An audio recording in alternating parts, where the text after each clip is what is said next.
Let's go to. I just checked that out on the phone, and there's no sound, which is. I just want to punch the screen. There's a way to do it where you get sound, and I'm not even getting comments. What's up with this shit? There's a way to do it where you can get sound, and I could have sworn it was go through the Google tab and add it. But Whoa. I guess Is it on a single tab? I'm furious. Yeah, it's on solo. It's on. I went to the Google's tab and I clicked on it specifically so we would have sound. Try close it down and open it again on a new one. I like Streamlabs, but what second stream? I don't know what you're talking about. I like Streamlabs, but is there a second stream on the thing? I have my accounts connected, and I posted the stream to go, and for some reason it kept showing me my Ronnie Hayes account. So I closed out every window just to make sure, and I refreshed it, and it put me back on the Make a Path Presents. So I started a whole new stream, but this was like hours ago when I prepped it. I thought I took that all down. I hope people aren't waiting on another stream. I don't know what other stream you guys are talking about. James, do you know what they're talking about? I'm not sure. It says still waiting. So how many? It says that apparently there's another stream on the go. I pulled up YouTube and went right to the on the Make a Path Presents. It shows it. Like I just checked that out on the yeah. As soon as I put on Make a Path Presents, it still says waiting. Yeah. I don't got that. I only got one on mine. Well, that's a good thingy. Because now I don't know if the link that we've shared to people is going to link to this one or the one that's waiting. Damn. Phone, and there's no. Well, that's weird. I only have one stream. On StreamYard. Yeah, you have the other stream open. On my end, it's only showing one stream. Let me search Doomsday Kingdom. Yeah, it's on the Ronnie. No, wait, what? Oh my god, there's like 3 things showing up on when you search. So can you go to?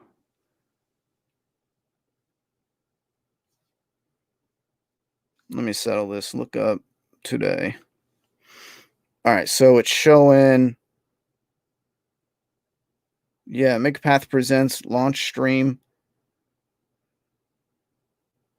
Why is it showing that one?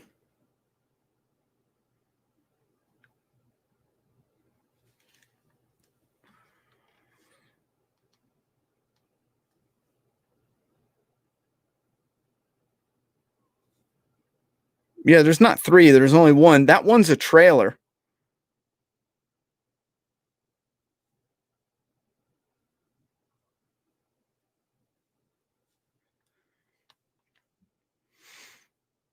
Yeah, he's got a penis plate. That's for the walker. What's up, Mike? I refreshed my YouTube and it went back to one stream. See, that's a tricky thing. On my end, it's only showing one stream. So I don't know how to fix a YouTube problem. You know what I'm saying? I don't know how to do that. I wish I knew. I didn't want to post the trailer again on the Ronnie Hayes, but I wanted to be able to share it. So we're going to get started here in a bit. We had a little buffer for the first few minutes of the stream to buffer any kinks out and to make sure people show up. And then we'll launch it. We'll get into our thing, and then we're going to invite some people. I, like an idiot, prepped, me and James as much as we can think of, and I forgot to bring my iced tea. I set it on a counter, so I'm going to disappear for 10 seconds. I wish if I could go into my settings and cancel any other streams, but let me just check real quick.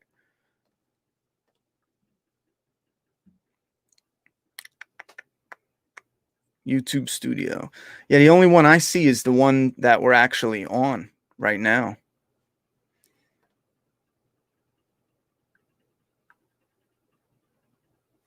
There's one that says, oh, you know what? You know what it might be? Try it now. Oops.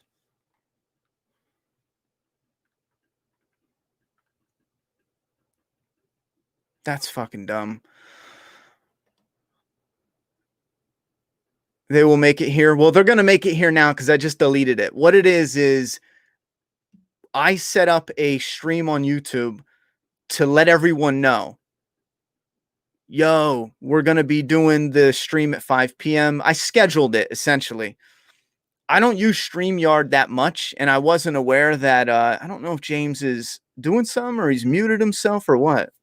I don't know what he's doing. He has immediate contact with me. He could just call me right now. I don't know. Oh, wait, maybe he is. No, he's not. But so I scheduled the stream.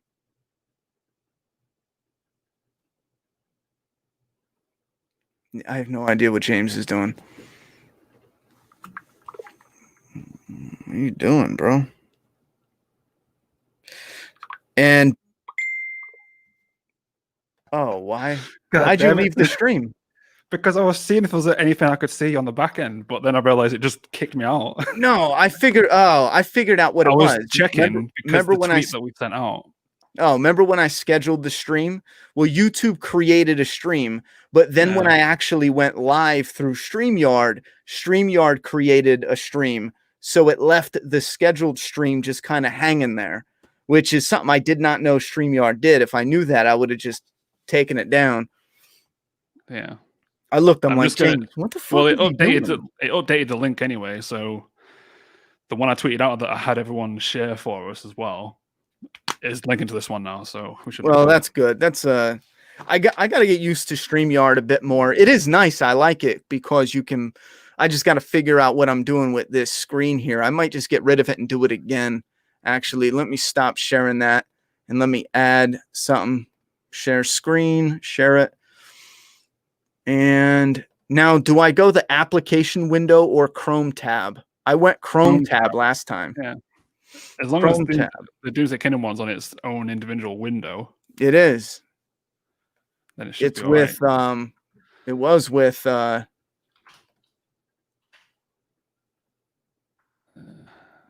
Indiegogo. Let's share it now. Launch trailer. Share. All right. Let me know if you guys hear a sound on it. I'm just updating the bookmark image. And then it's pretty much ready to go live. Whenever.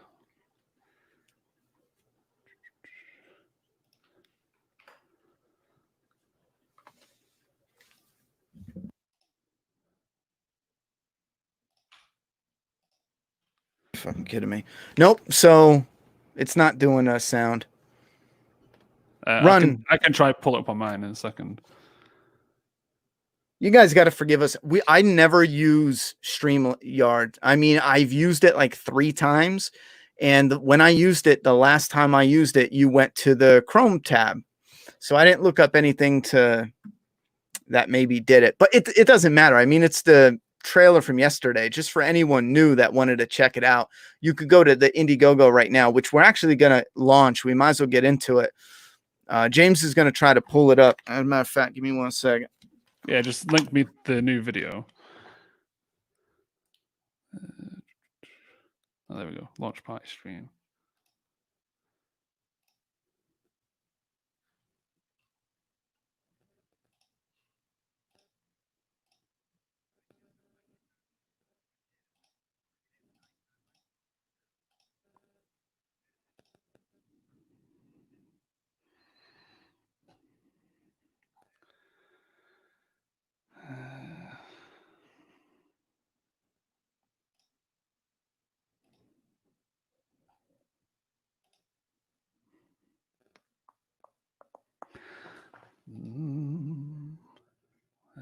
Where am I looking? I've got so many tabs open. I'm trying to get rid of them. Go away.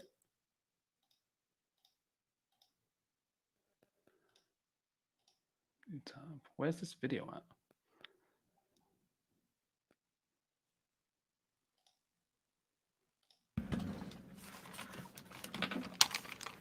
Yo, you there?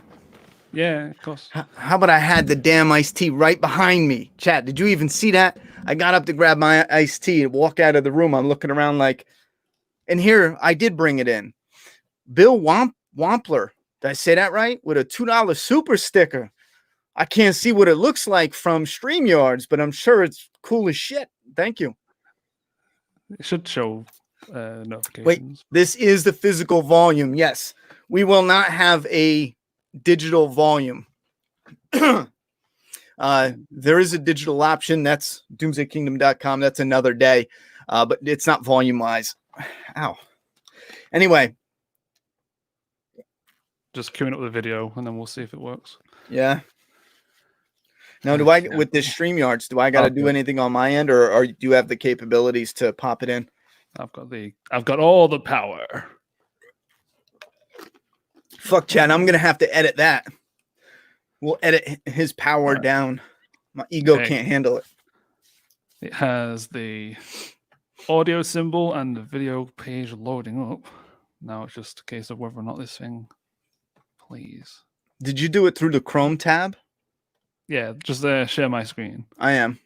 Okay. You're ready.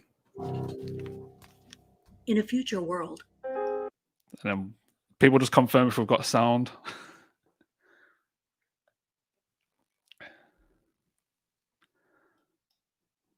Please be working.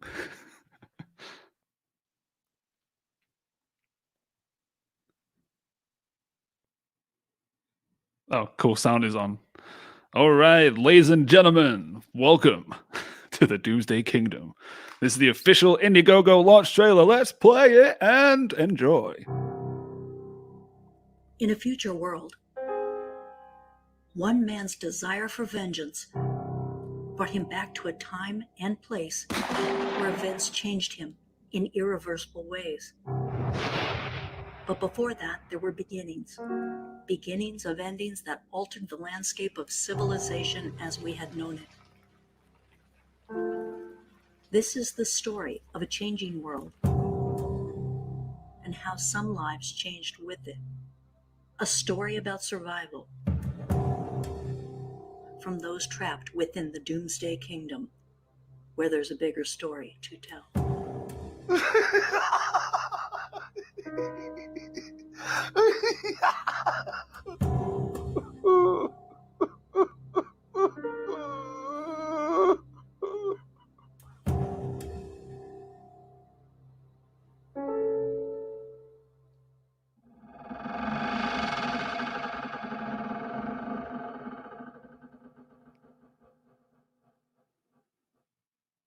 Hell yeah. We'll play it again, but louder. Why, it's not loud enough? I heard it fine on my... Just one more time. In a future world, one man's desire for vengeance brought him back to a time and place where events changed him in irreversible ways. But before that, there were beginnings of endings that altered the landscape of civilization as we had known it.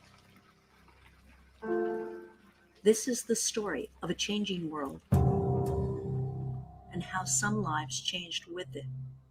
A story about survival from those trapped within the Doomsday Kingdom, where there's a bigger story to tell.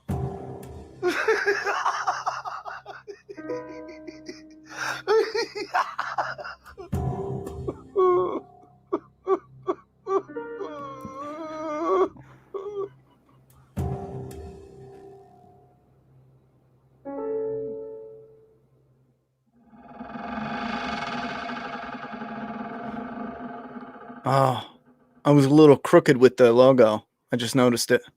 Yeah, whatever. I was a hair off to the right. Anyway, did anyone who listened to that last night, there was something bugging me. I was like, man, I wanted a little bit of rain and some lightning. So I tweaked some of it. So that's partly why we started just a few minutes late, because I jumped into there. Me and James were tweaking a few things, and I added a thunder sound. I even had to go get samples for it just because I I didn't even want to look for the samples I had, so I did royalty free real quick. I love that shit. I wish I could have done more, to be honest. So I'm probably going to spend, I don't know, a good amount of time on some ridiculous overall one, because that shit is so fun. I love editing, though. That's like my flaw in our reviews. I love that shit. The big in-depth edits. Someone's a little heartbroken, though. Bill, what's the matter, my guy? He sent a super sticker, and I Did think you click it? well, I clicked on it, but It doesn't show anything on the there's no screen. comment showing up. And matter of fact, if I click on his name, will it at least show it? In the top right on the live comments thing, there's that red button. Yeah, that's what I did last time for the. Yeah, right here, show super stickers. See, that's all it shows me, Bill. You know, and I gave you props. I talked about it, thanked you, and then you said I don't even acknowledge your $2. I don't know where you're getting that from, bro. Like you did another one. I'll show that one too. There's $3. It's just StreamYards. They don't show it. They do show messages with super chats though. Yeah, with regular super chats. So bear that in mind. We are using StreamYard, so yeah, it's not. I wonder if I can't pop over to. It's like a GIF image. Is it? Let me see if I can pop over to YouTube and just take a peek. Yeah, if you open up the like pop out the chat, and maybe have that showing as like an application window or something. I don't know. Yeah, we'll get there. I wanted to utilize. I do like that StreamYard. So yeah, live chat is unavailable when I pop out the chat. So that's the problem I had before. That's why I didn't do it, but I forgot even. Let me see. But we are good. I think we waited long enough. This is about half an hour of, messing around, and we looked at the trailer. I say we just launched the damn comic already. What do you think? Hell yeah. All right. So, bro, do we just hit a button? Are we both signed in? Do you want to? I just wanted to confirm that for me, it doesn't show the bank info, but I don't know if that's just because I'm a collaborator. So if it definitely shows for you when you press publish. Oh yeah, that should let us. That should let us accept money. Yeah, that's in there, brother. So what we'll do is I will put up a. Pretty much, people can give us feedback while we're live anyway. If there's anything that isn't working, at least we can look into some stuff. Yeah. I'm gonna leave this image up because I was going to put. I'm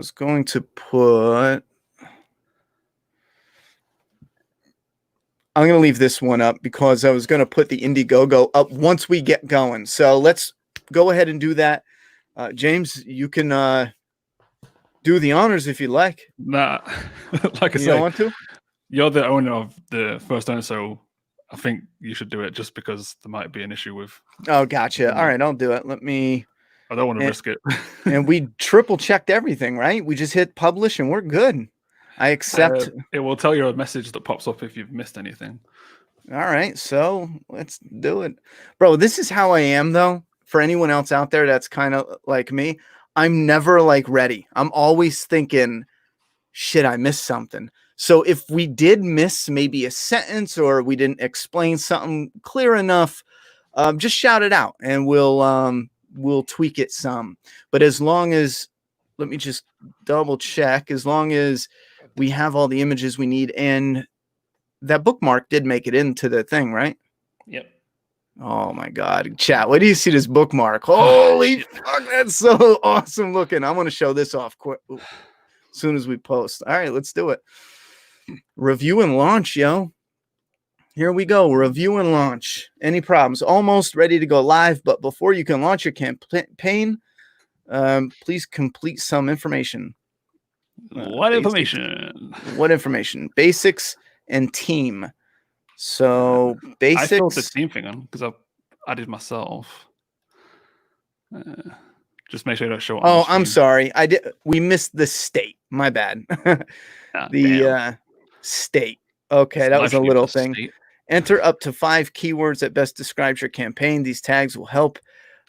They want more tags. We have books and indie. Everything I put in doesn't show though. Horror, comic, zombie. Horror. Actually, that one shows. Zombie doesn't show. Believe it or not, zombie does not show. How crazy is that? Regarding the hats, this was a very expensive sample, and I did send one to Ronnie, and then the postal service lost it, and I've not had the heart to spend more money getting another sample made. So far, this is the only hat in existence. It's quite nice as well. It's like an embossed type stitching, but it's very old now. I've had this for about a year, maybe longer. But yeah, it is something that we can plan down a line. It's just hella expensive to produce a few. Okay, you know what? We need to do one thing. They're asking me to verify something, so stay with me. Chat. Right. I'm going to get a drawing window open, and we might draw while Ronnie talks. Yo, did you wait? I wasn't listening. Did you show them a pic of the bookmark? No, they'll see on the thing. Oh, I was just waiting for it to be launched. Well, I'm We'll show it. verifying the Hold on. email. Yeah. And we should be good to go, I think.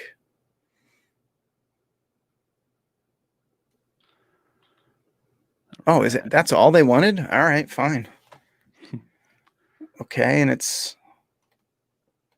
Oh, that's weird. Every time I save it, it unsaves the state. Well, that's strange. Why the hell is it doing that? I just went to do it again, and it said enter the state. I'm like, okay, now you're starting to piss me off. Yikes. All right, review and launch. And it did it again. But why? Basics and team.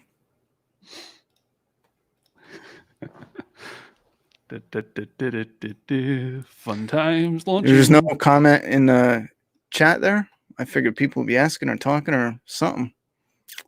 Huh? Yeah, it keeps... well, I thought, anybody in the chat was asking anything before we go. It keeps erasing the state. Why is that?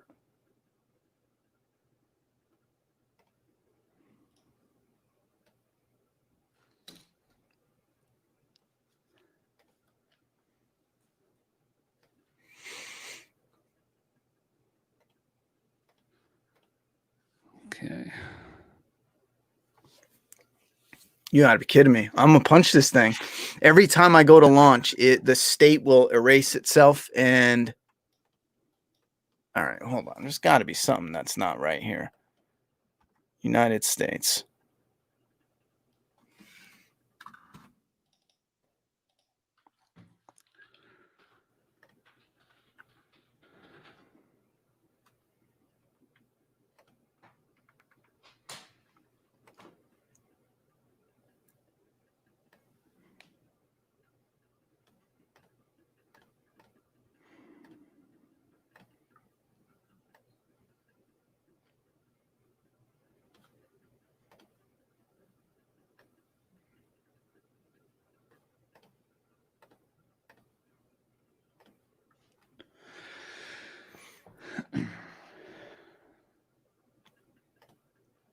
Yeah, James, we have a problem. This is Indiegogo. Everything is clear, it says, except for we need to add a state. Now, there's two places to add a state: in content and in basics and team. I add it to basics and I save it, and it's there. I go to the team tab, I add it to team, save it, and it's there. I go back to basics and it's missing again. So, because are you signed into the thing? I know we did have an issue where we were both signed in the other day. I don't know if that messed us up. I'm now logged in as all right. the So collaborator. I don't get why it's acting a fool. We're both like, you're the class as a team owner. I'm the team member. Funding.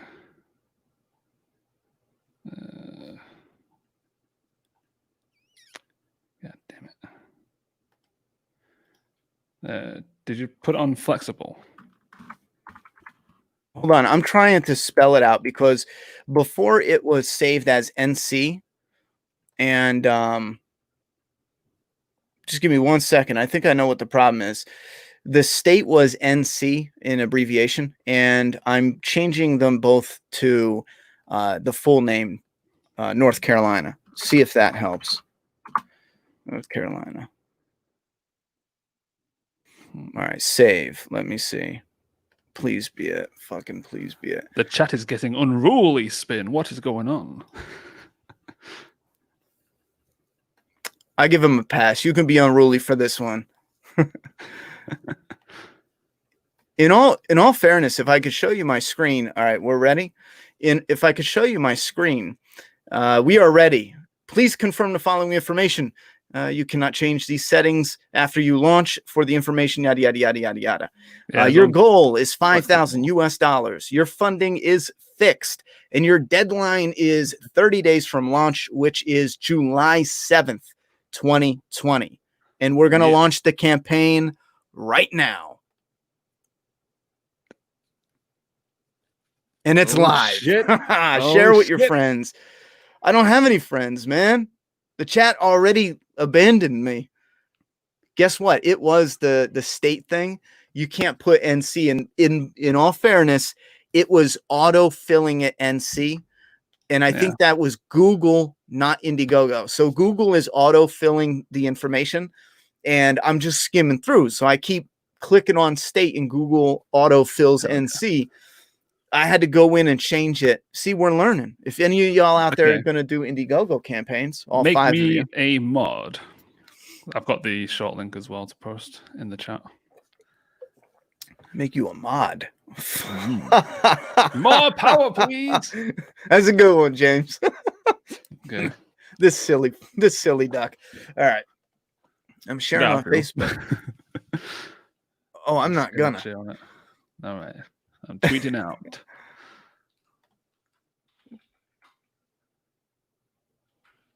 What is with YouTube? I'll make you a mod as soon as. Wait, it must be like an auto share thing. Doomsday. Yeah. Did you have a? You have to comment so I can make it a mod though. Yeah. 1 second. Where's StreamYard? It won't let me type anything. Let's do it on your stream. Hello. Not flexible goal show. No, it's not flexible. We're taking the risk. It is fixed. You know why? We'll hit that goal. It may take us 29 and a half days, but we'll hit it. No worries, chat. No worries. We're going to hit that goal. Why? All right. I've left a message. Do you see it? Yeah, I see it. YouTube acted funny. It's saying live chat is yada, yada, yada. I had to refresh it. We didn't abandon you. We defunded you from some perv comments. Oh, defended you from some perv comments. I got some perv comments? Why? That's weird. I usually, you get your usual haterade comments, but pervy? You didn't see the comment, Ronnie? You would kill him. Oh, man. There's always somebody. You know what's funny? We didn't have any like hardcore haters for a while. When The Walking Dead was on fire, we got some people that were mad. I got death threats for months because I didn't want two characters getting together, right? Oh, hello. And yeah, that's a good one. We can do that. Let me go back to, I keep forgetting StreamYards, man. Can you explain how this will work? Let's post that up. Anyway, so we got big stuff, but ever since we started talking about Comicsgate, crazy people have been coming out of the woodwork, just doing crazy stuff. It's like, bro, chill, Anyhow, so Corey J, can you explain how this will work? I'm going to give you the quick summary because we do have it pretty much broken down on Indiegogo, but essentially this is a crowdfunding campaign where we show you a product and then we get as many people as possible to sign up. If we hit the $5,000 goal or higher, we can print obviously as many. There's no limit, so however many people want to purchase the volume. So if we hit the minimum goal, we're good to go, and we're gonna make this comic book, and it will stay up on the internet for 30 days. And then once we hit 30 days, it goes into something called in demand, where other people hearing about it can come by and pick up some of the last remaining copies. Because once it's at its 30 days, we're going to move forward and, buy all the comics, the stock we need, plus a few extras, just to supply some of those remaining people that trickle in for the in demand, or at least that's our game plan. So essentially it's pretty simple.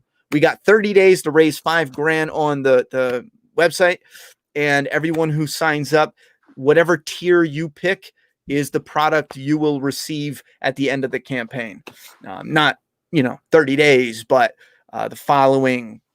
Let's say we'll make an announcement of a specific date, but we are shooting for end of August something, right, James? Yeah. Is that what we thought?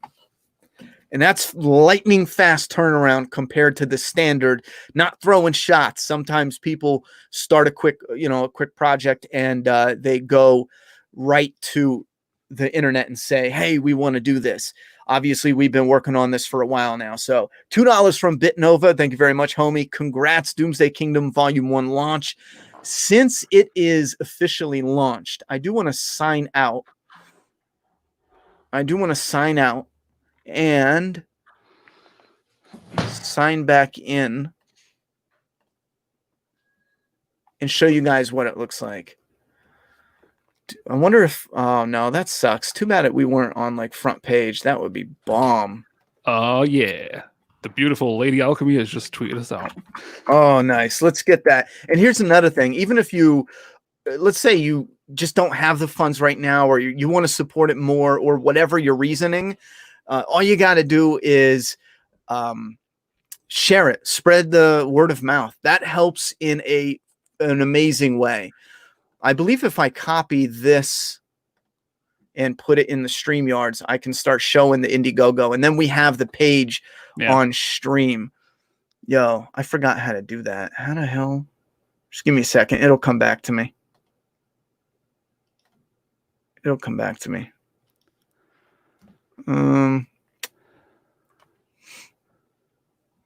Banners brand. Do you remember now? Because I forget. Wait, what are we talking about? How to just change the URL. Oh, I'm dumb. Never mind. I got it. No, not that. Okay. I'm talking about something else. I don't know if you can do it after you've launched. This, yeah, you can. No, I'm talking about this. Just StreamYard. Shit. Bam. So there it is. And I bet you half that goal is John. 3/4 of that goal is John. No, we're teasing. Wait. I don't know if he got what he wanted. Go down to the perks. Take off that comment. Thank you, BitNova. I might have missed something. I have no idea what you're talking about. Let me Wait. Well, let's I don't know what's happened to him. To John. I don't know if he got it. He says, "Oh well." Oh well. What the hell's happened? Well, somebody got the Volume 1 cover. No one got the cover. What? Yeah, it's sold out. Holy shit. Damn. John, tell me you're teasing. You didn't get that cover? No, he took too long to enter the information, apparently. That cover, it's sold out that fast? That's crazy. Because people don't even know about the character. I'm shocked. We didn't even tell anyone that we were putting it on Indiegogo. And you know what, John? If you didn't get the cover, I feel your pain, because that was Mayan. That was supposed to be Mayan. I don't have any original art from Doomsday Kingdom. None. At all. Congrats, Austin. That's cool. Man, I'm surprised. Like at all. That's awesome. And that was supposed to be Mayan. Oh my God, Austin Becker got it. I am shocked. Austin said that was me. Bro, how did you stream snipe that fast? John was waiting to cop that cover for people like on the hunt for it. Wow. I'm shocked. That's so cool. But like I said, John, I feel your pain. Plus, there's no way I'm not gonna,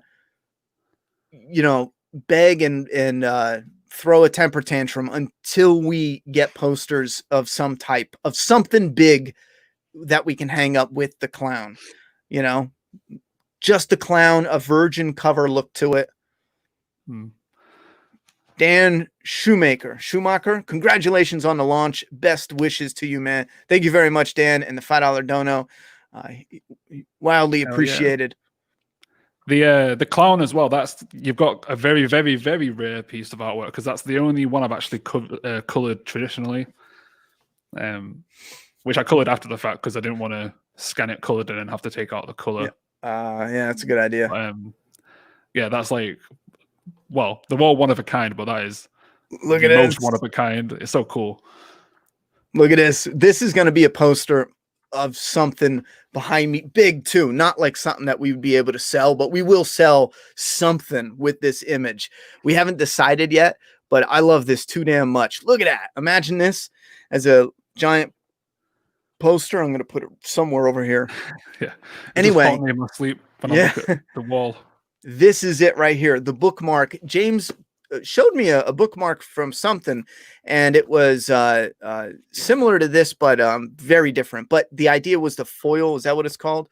And then he said, yo, I'm working on this idea for this bookmark for the foil thing. And I'm like, ooh, I don't know if I wasn't sold on it. And then I opened the phone, and this image just like, you know, in Pulp Fiction where they open the briefcase and it was just this gold light that shines on them. As soon as I opened the phone and saw this bookmark, it was like, ah, you know what I'm saying? Yo, that bookmark is sick. And it's going to have this special, you know, foil embossed thing. I don't even know the technical term, but man. So we're doing upgrades for anyone that is new to and used to Indiegogo. They have things called I always forget it, but stretch goals, meaning you set a stretch goal, and when you hit it, like $1,000, $5,000, $10,000, when you hit it, you get a freebie item, maybe a poster or a print or whatever, and yada yada yada. We're gonna get to that in 1 second, Ryan's. That's what I'm talking about right now. So they have stretch goals where, let's say at 1,000, you do a thicker paper. At 5,000, you do a trading card. 10,000, you do a bookmark. 15,000, you do UV, spot UV. Anyway, instead of doing stretch goals, we're kind of doing that, but we're going to do upgrades. Whereas we have the campaign up, and when we hit certain milestones, funding wise, like $5,000, we're going to upgrade the paper inside to 100-pound stock, and that'll make it a more premium book overall. Once we hit the 7,000 mark, we're gonna include for everybody these amazing kick-ass, badass looking bookmarks with one of my all-time, still to this day, favorite images that James created, which is the rider with the burning city and the creeps all around him, aka zombies. Let me just bring up one quick point. Okay. Where is it? I lost it. Grayson Nomad. I assume you mean you've got the volume and the rider head sketch, which that picture, I'm going to clarify anything, but you will get a freshly drawn one. So if you've chose the rider, then you'll get a rider. And we've actually sold 4 of those, which is awesome. Yeah, this right here. Yeah, we'll go through the perks in detail in a second as well. Anyway. Yeah, we will. Because I also I have the physicals next to me to show you examples. Here's something. I talked about this on Discord. Here's something. That's not what I wanted to do. Here's something that no one's ever seen. I showed it on Discord. I talk about it like it's exciting, but I find it exciting. But it's a binder of artwork and sketches and stuff that I got from James, or that we did in our previous work. Well, here's a freebie that we did just to do it. It wasn't for anything special. When we did our first single floppy, we did this Doomsday Kingdom. The idea was people took pictures and then went like this, and we put it in the back of the next issue. Anyway, here's one of the Creeper King. We have the rider, down at the log, and then we have a variant one with the muscular, yada, yada, yada. Here's an old print that was used on a prototype, but here's actually some sketches, and I believe I have one. That's a sketch that I did beautifully. No, I'm just kidding. It's James. That's not going to show because I got that lighting. But just to give you an example, I have a few ones because I love the rider that James did, and it would be similar to this where, James, is this the size? No. I've got no. So those ones were like off the cuff. I've literally got physical samples here. So perfect. It's in the description that it's basically 8.5 by 5 inches. It's on watercolor paper, so it's quite thick and it holds up the ink wash. So these are big enough to fit into the comics as well to save everybody on shipping as well. But I was really happy with these. Like I did these for practice, and now I want to draw you some more pictures because I love drawing the rider. I love that, man. And it's done. Tell them about how it's done, because it's not done. You know. I think I might need to change Island to something. Oh, we're gonna have some hiccups with the first day of the launch, but we'll see what the issue is in a second. So I also did one of Mullet Man, but since a lot of people, like new people that are going to back it, aren't going to know the characters, I just kept it simple. So when you choose the perk tier, the head sketch tier, you can choose between the rider or a zombie.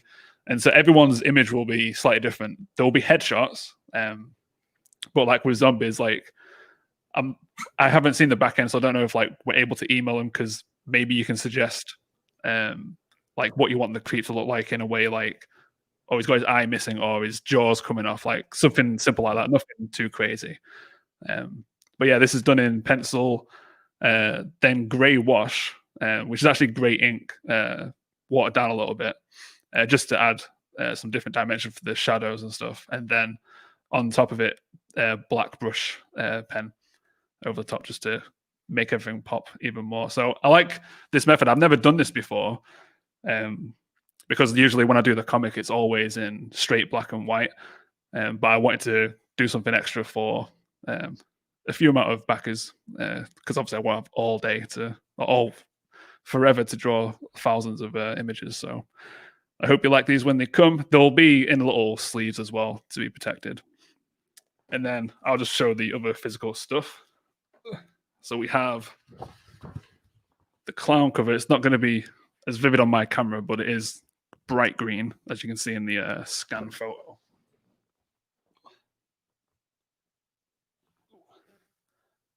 And this one was done in pencil, and then I think I scanned it just to modify it a little bit, and then print it out lightly, and then redid pencil over the top of it, and then ink. And then basically once the image was done, which took forever, because bear in mind, like, this is the size of I can't work this bloody thing. This is the size of paper compared to my hand, and I'm using like the tiniest pen to get all the detail in the stitch and then the flaking of the makeup. And then it was just a case of doing the coloring. So this is going to come in a protective sleeve, which I'll show you now.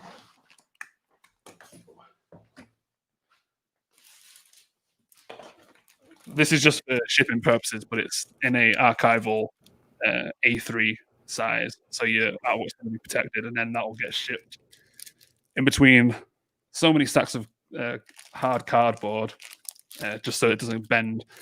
But we have only limited the delivery options, just because I don't want to risk it going to anywhere else other than America, Ireland, and the UK. Real quick, no Dragon Ball. Also, Austin Becker says, hey, will any of the perks or possible future perks include all of the art? What does he mean by that? I mean, sure. All of the art seems... now, if you say all, that's probably impossible, because there's different things that we've done for little one-offs. Like, for example, this one, like, do you mean... Because this was just done as like a giveaway for the very first... issue that, I don't know, like when you say all, do you mean like all of that? That would be like its own thick book eventually on its own. I don't know. Clarify maybe. You don't have to pay for a comment. I'll try to find your comment. But if you want to, but you don't have to. I'll try to look for your comment. If you can clarify what you mean specifically, me or James will answer you on that one. Yeah. And someone asked about PayPal. Can you use PayPal on Indiegogo? I never thought about it. I can't remember. Like I said, we're new to seeing how the backend operates. So if we can find out, we can add the option, and we'll put it in the updates tab on the Indiegogo page. Because for those who have questions, they can leave a comment if they've backed it. Indiegogo currently accepts payments only from direct credit debit cards, Apple Pay, and Google Pay. Yeah, I think it's just because of the chargebacks. If you like a payment option that is not currently supported, yada, yada, yada, we recommend getting in touch with the campaign owner directly, and that's from Indiegogo support themselves. That is something that, obviously if we had 700 people come out of the woodwork, we probably wouldn't be able to handle that. But if a handful of y'all were like, listen, I only, have this, trying to get in touch with one of us, and we'll talk, amongst ourselves and figure something out, because we want to get it out to as many people as possible. So, yeah. Right. Oh, we're so close to the first 1,000. What? I'm just adding another question to the FAQ. And for anyone jumping on now, keep in mind we have 30 days. My estimate, or at least my thought process was, we should at least hit 5. I'm not getting too crazy with it, thinking we're gonna go explode and past that. I'm content with, let's hit it 5, a little bit higher, as long as we hit it and get it out. But we have 30 days. Me and James both are going to be promoting the campaign, getting in touch with others, and doing a lot of different things. Now with Make a Path Presents, we do have the Flaw in All reviews on here, and we're going to be doing a handful of project feature stuff, because this is a Make a Path Presents project that grew from the channel. So we will be doing some of the main Doomsday Kingdom stuff over here, and a lot of the loose and kind of raw, and I don't know, just a lot more random daily stuff like gaming and comic book discussions, story. We got a lot of those videos popping off on my personal channel, which is Ronnie Hayes. So just clarify that. What did you say you were doing? Oh, so I was just adding some stuff to the FAQ. So when we will ship, how the original art perk works, and clarifying the head sketch one, just to say that it's a fresh image for each people. But I need to see Princess Pie's comment. We just hit 1,000. Thank you very much, everyone in the chat. That's 1,000 down, 4 more to go. Like I said, we'll get this out to you. I can't wait. Here's another little idea. Oh wait, my bad. Did I cut you off? No, it's okay. I was just seeing if Princess Pie had an issue with paying, because she's in Ireland, and I've only set a couple of the perks for Ireland, because we're just trying to keep the shipping down to like just either the UK or America in terms of shipping it out. Yeah. UK ones, I'll get those in bulk. Anything with original artwork, I am offering it as Ireland, because it's not that expensive for me to ship it from here. But I think the main perks, they're primarily either UK or US shipping. Yeah, shipping is something that, with our first time out especially, we just want to make sure we were as smooth as possible, given we've already done this on our own website 4 different times essentially, and we've offered international to the best of our abilities. But you have to understand, some international shipping rates, even at the cheapest, run about $33. And again, that's, I often get this question, why do you charge so much? And it's like, we don't. That's the shipping companies. And I tell everybody, if you find a carrier that we don't know about that is amazing and affordable, all you got to do is send me a message. And we've been saying that for years now, and I haven't had one person that found a different carrier and was like, yo, what about these people? Keep in mind, it must include tracking, because there's a handful of ones that have no tracking, and it has to include tracking. It absolutely must. And that's just for everyone's, peace of mind. We were playing with other different stuff coming up. Somebody was asking, I believe, if I read that right, someone was asking about future upgrades and stuff. Now, here's something I threw together that I mainly wanted to see what the issue 5 cover would look like in a little comic. But this is from a damaged issue 4. But I was talking to James, and I am curious, just comic fans, not related to our campaign, comic fans out there, how interested would you be in a comic-sized poster, and I'm seriously curious because this is an idea I love, but a comic-sized poster that would have no logos and it's just artwork.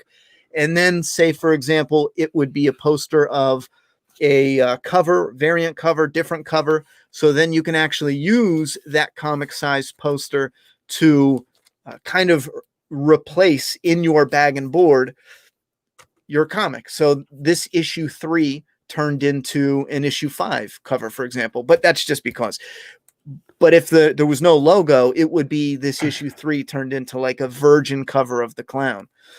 I'm curious because I feel like that is an idea that I love. That's probably so stupid, but as a fan, I'm probably 1 out of 6 people that like that. All right, Princess Pie. Oh, wait, hold on. Eric Strickland says, thanks, but there is no more paper comics, ? Are there any plans to bring back any paper comic books of Doomsday Kingdom? That's actually not true, Eric. This is a single floppy comic book, and we still have these out. We are restocking these after the campaign, and that's only because the COVID thing got in the way. Our first printer shut down. I think they're still shut down, but I got to look into that one. But we are going to be restocking these and moving on with issue 6. Issue 6 is in production right now as far as, pre-production, let's call it, because we're squaring away the Indiegogo campaign.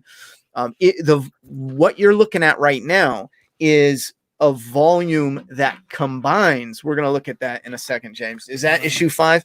Yeah, that's a page from issue 5. Well, don't hide it because I do want to see that too. I love the original art.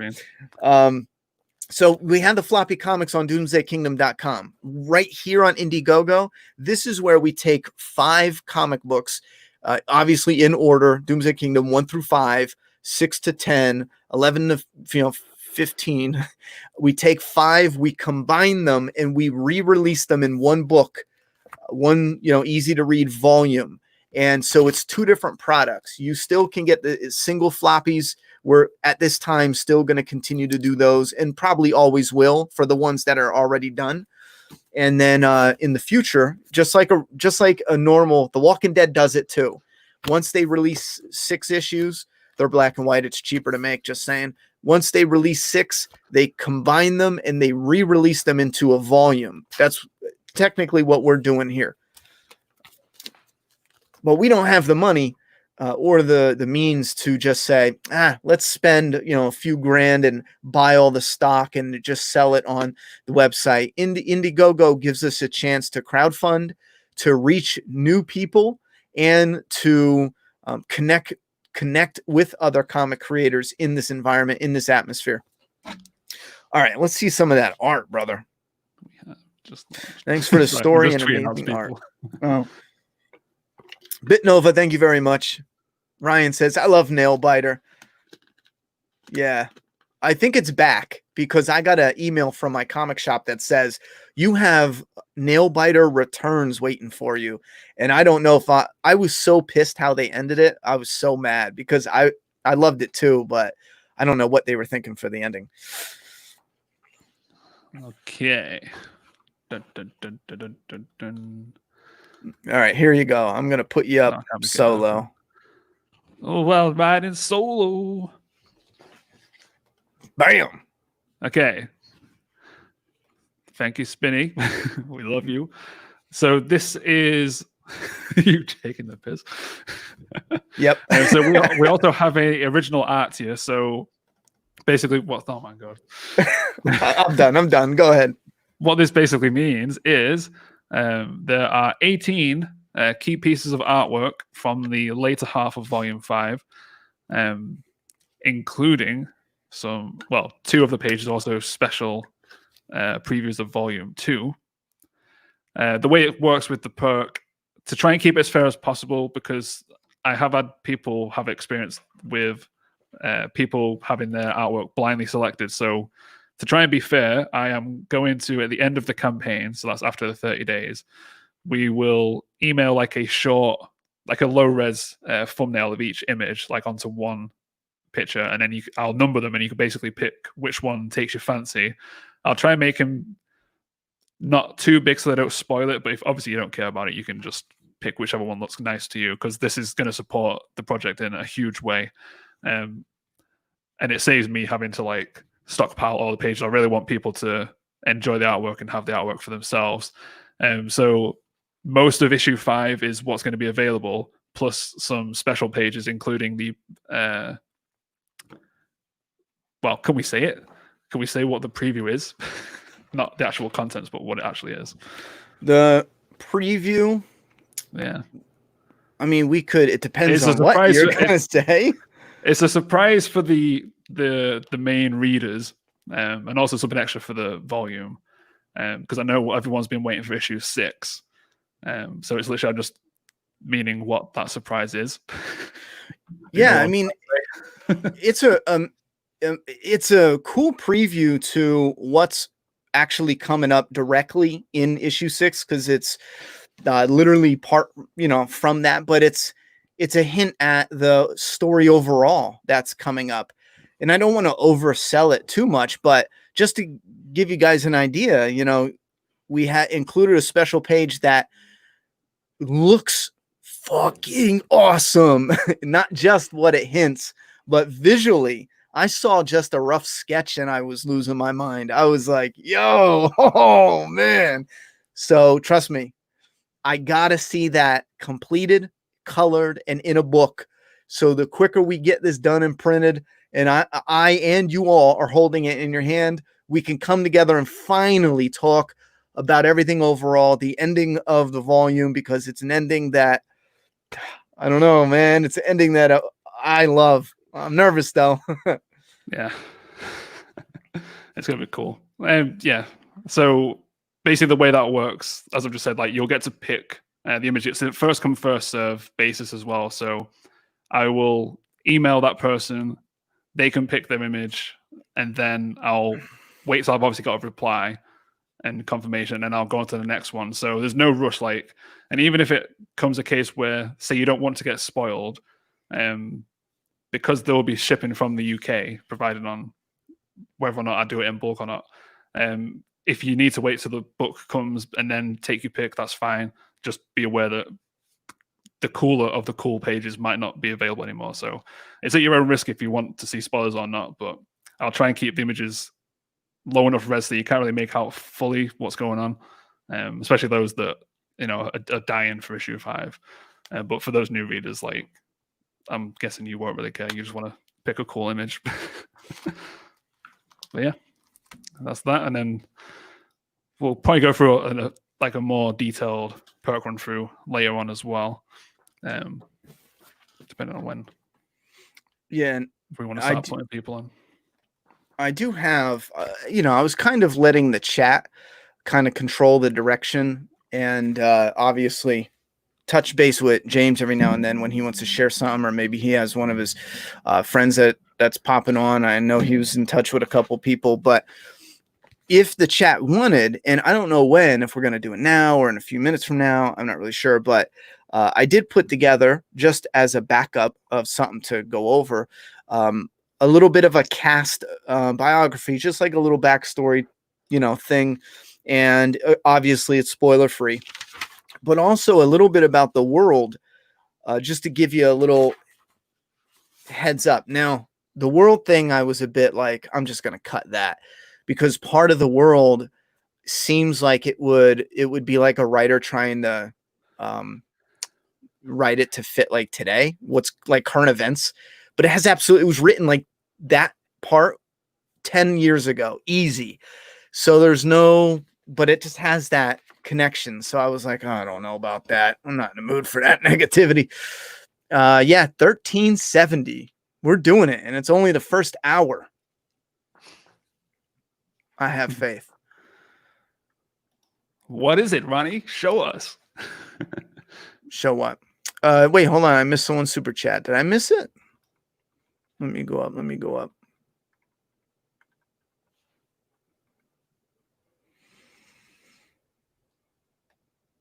I feel like I should be singing a song.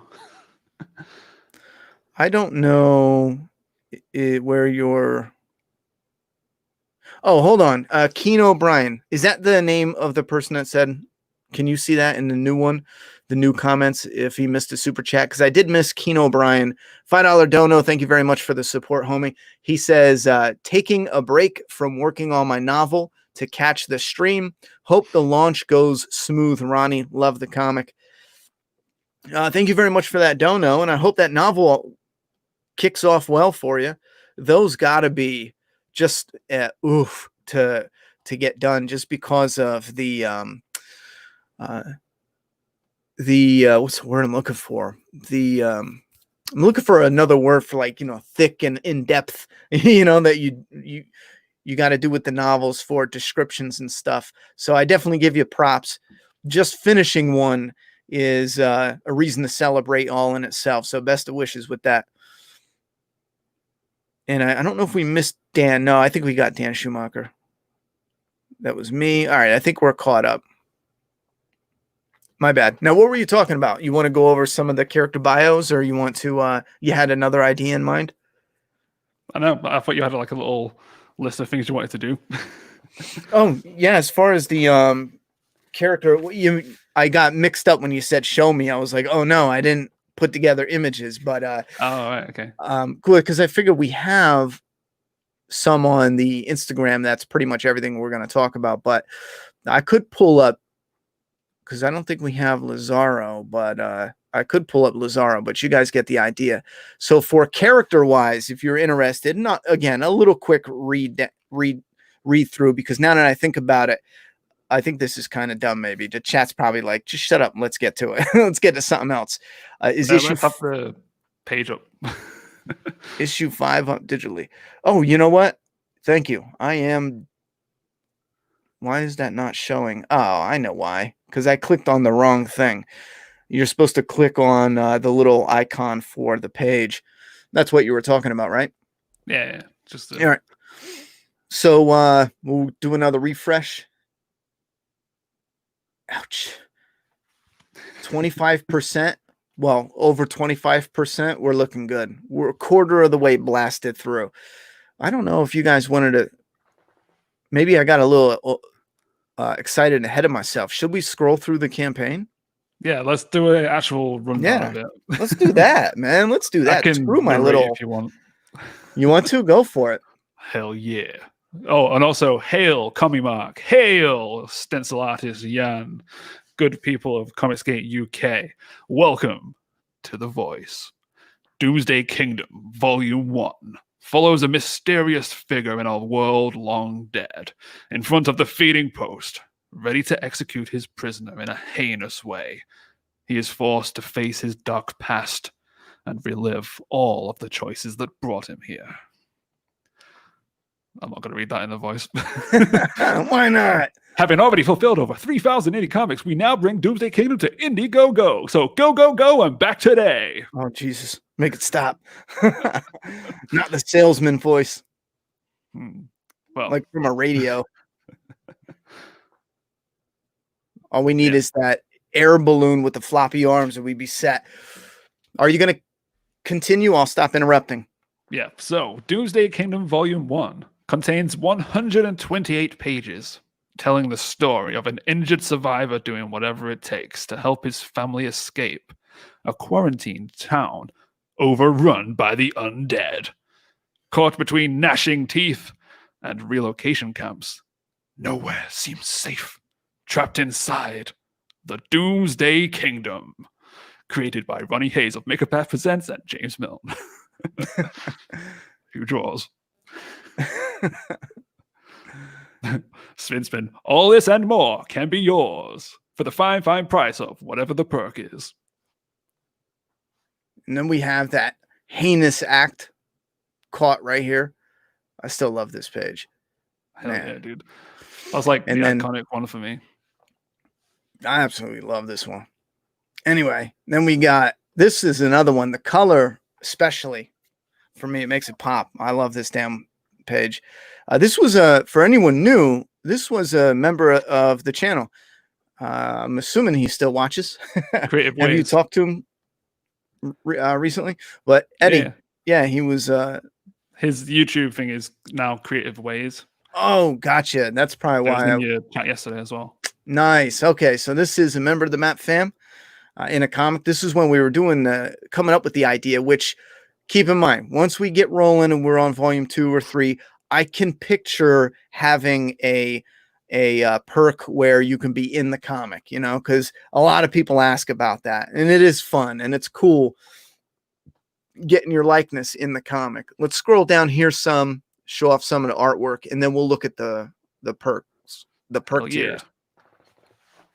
This is also one of my favorite panels. When I saw this fully colored, when I saw it the original as well. That's right. Yeah. When I saw it drawn, I was like, oh, that's cool. I dig it. And when I seen it colored, it just adds that extra punch. I mean, that shit is awesome. And then we have Katie yelling no as Tristan walks out into a bar to a whole lot of shit. I still love this. Well, I don't know why I'm saying still, but since the first time I see it till now, what I'm thinking of is, some images that grow on you and it gets kind of old after a while and it loses its appeal. Some of these certain ones, Mary especially, I don't know, something about her pops. And I would love to take some of these and do like a little mirage. That's why I included her in the trailer, because I just love that pic so much. And then we have, this is a real place in Wilkes-Barre. It's the Wilkes-Barre Bridge, Market Street Bridge, leading into Kingston. And for anyone new here, the initial outbreak area is the town of Wilkes-Barre. It's modeled after a real location, so we can easily go back and forth between images of the real locations and that type of architecture for the buildings and the greenery and the seasons, the fall, all that stuff is going to look similar. You'll see more on the issue 6 cover as well, because that has the buildings on the same street. I think it's Market Street. Yeah, that's cool. And then this sexy picture. Are you going to read these? Yeah, sure. Go for it. Okay. What's in it for me? You will receive all of the items listed in your chosen perks, along with an exclusive trading card for those who have joined the mailing list and have backed this campaign. So that's something I need to cross-reference at some point. I did import the list. Oh, I just remembered I haven't sent the newsletter out yet. Oh, yeah. I'll send that out in a second. So basically, those who signed up on the mailing list on the pre-launch page are all going to get free with the perk, whichever perk it is, a brand new trading card exclusive for Indiegogo. So that's another way of us saying thank you for backing it. And I've yet to decide what we're going to put on the back of it. But I have decided what I'm going to draw for the trading card. I'm just going to have to show Ronnie first because it involves some new concepts for the rider armor.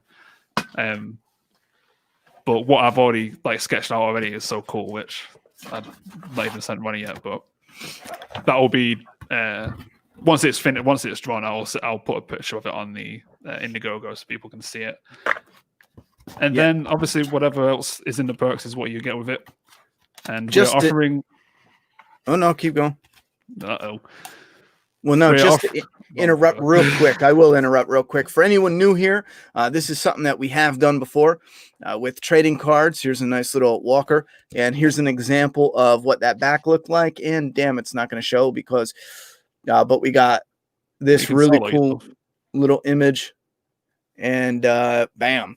And here's another one. Just to give you an idea. We have more than this, but I don't want to keep interrupting them. But just to show you, give you a little visual.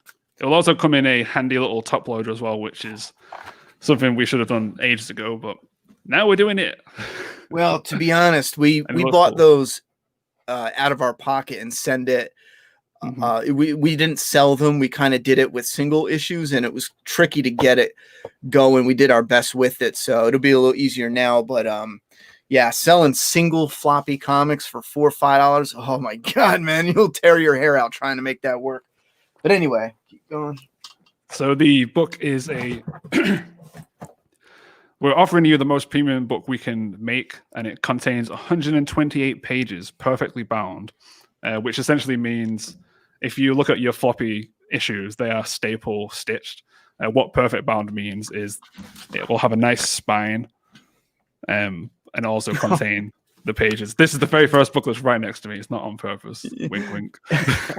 Yep. But yeah, it's gonna be so badass. The cover is gonna be sexy with that artwork that I did, and then the support for this also helps fund Volume 2 and beyond. So this will carry on the story of survival with complex characters and a passionately crafted plot. Risks and challenges.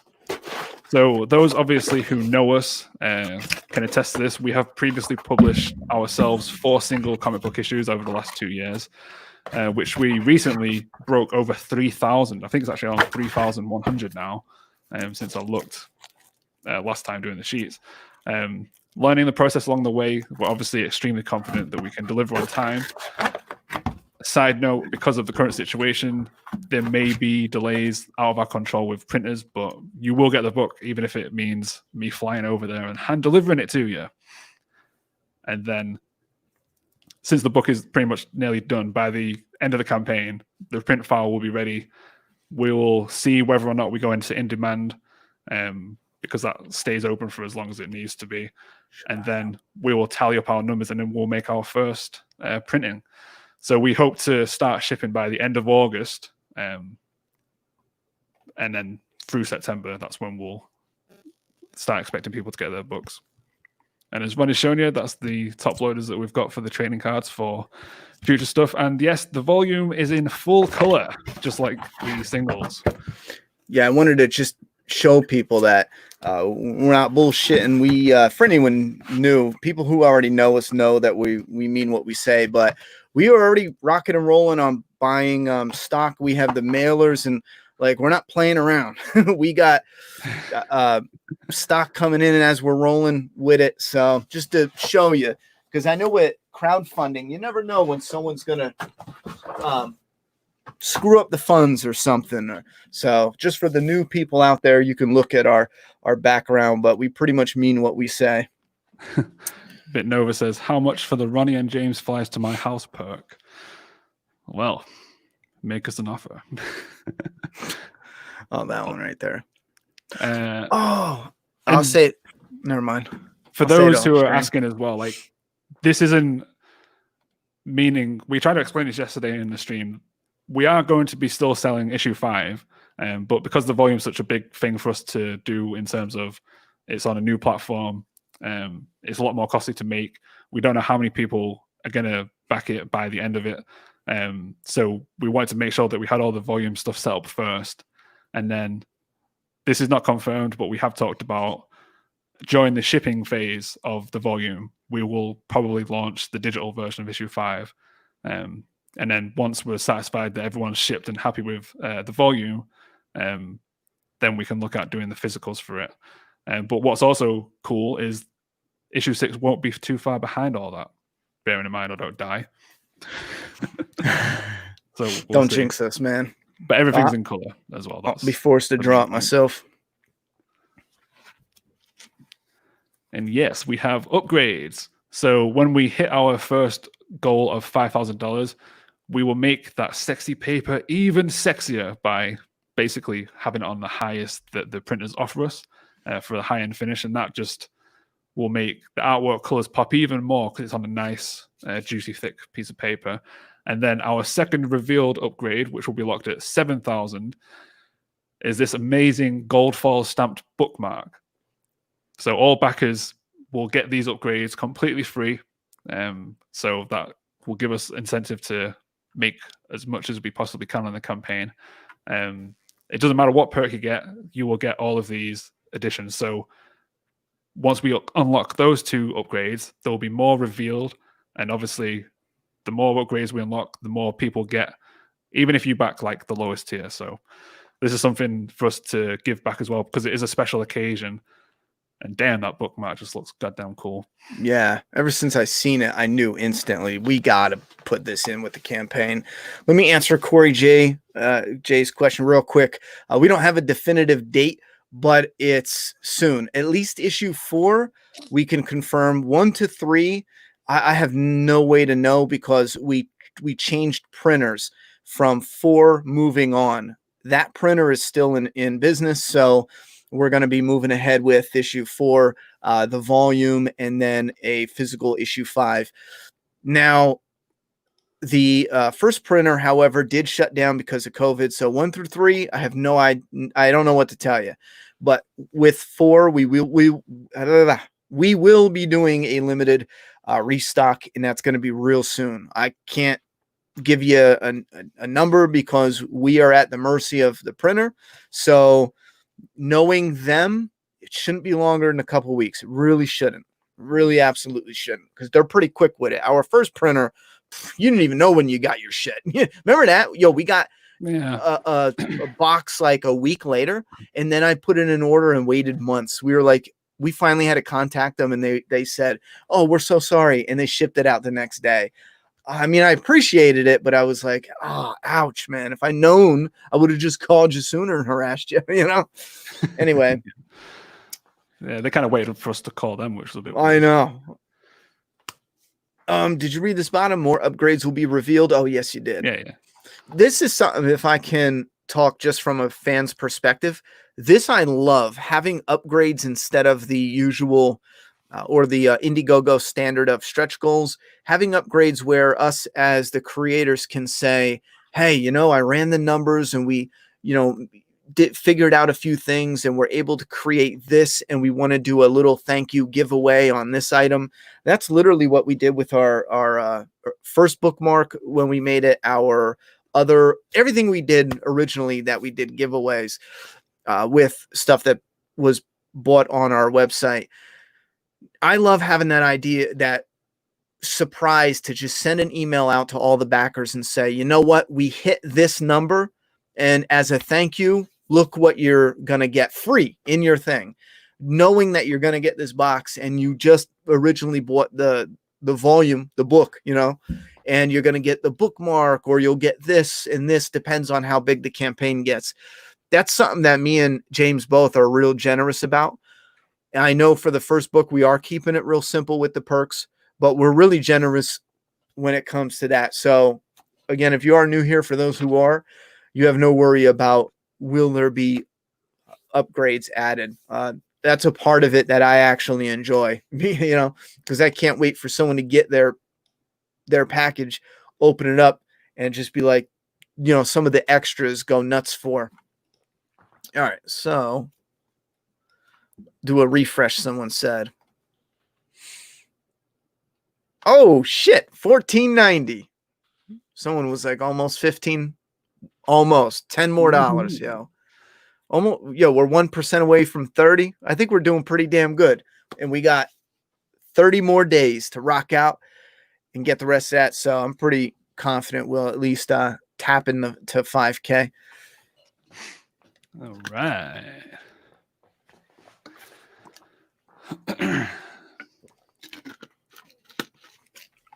I need a juice. I had to run and get the iced tea just from doing a stream yesterday, and today I know it was going to be a little iffy. Damn, I went to get a snack and missed Spin's giveaway. Spin did a giveaway. What is going on? Okay, our Doomsday Kingdom page will likely have a giveaway, and that is a fan page for anyone, just so you don't get it confused. Make sure you join Doomsday Kingdom fan community on Facebook. Do a little shout out for the fan community. That way you guys know you can go over there. We don't control it at all. You guys do. We don't pop over there and have any say. If you want to go and spread your honest thoughts and opinions, go ahead. Just want to make sure I didn't miss any comments. Brandon said, okay, your Instagram is the same as your YouTube name. Well, yes and no. I mean, my Instagram is my name, Ronnie Hayes. I don't know if you're talking to me, though. You might be talking to Spin, actually, now that I look at it. Yeah, I think they're just commenting. Yeah, I think they're talking. Spin took it over. It was a coup. What are you giving away, Spin? Maybe I want to jump in this.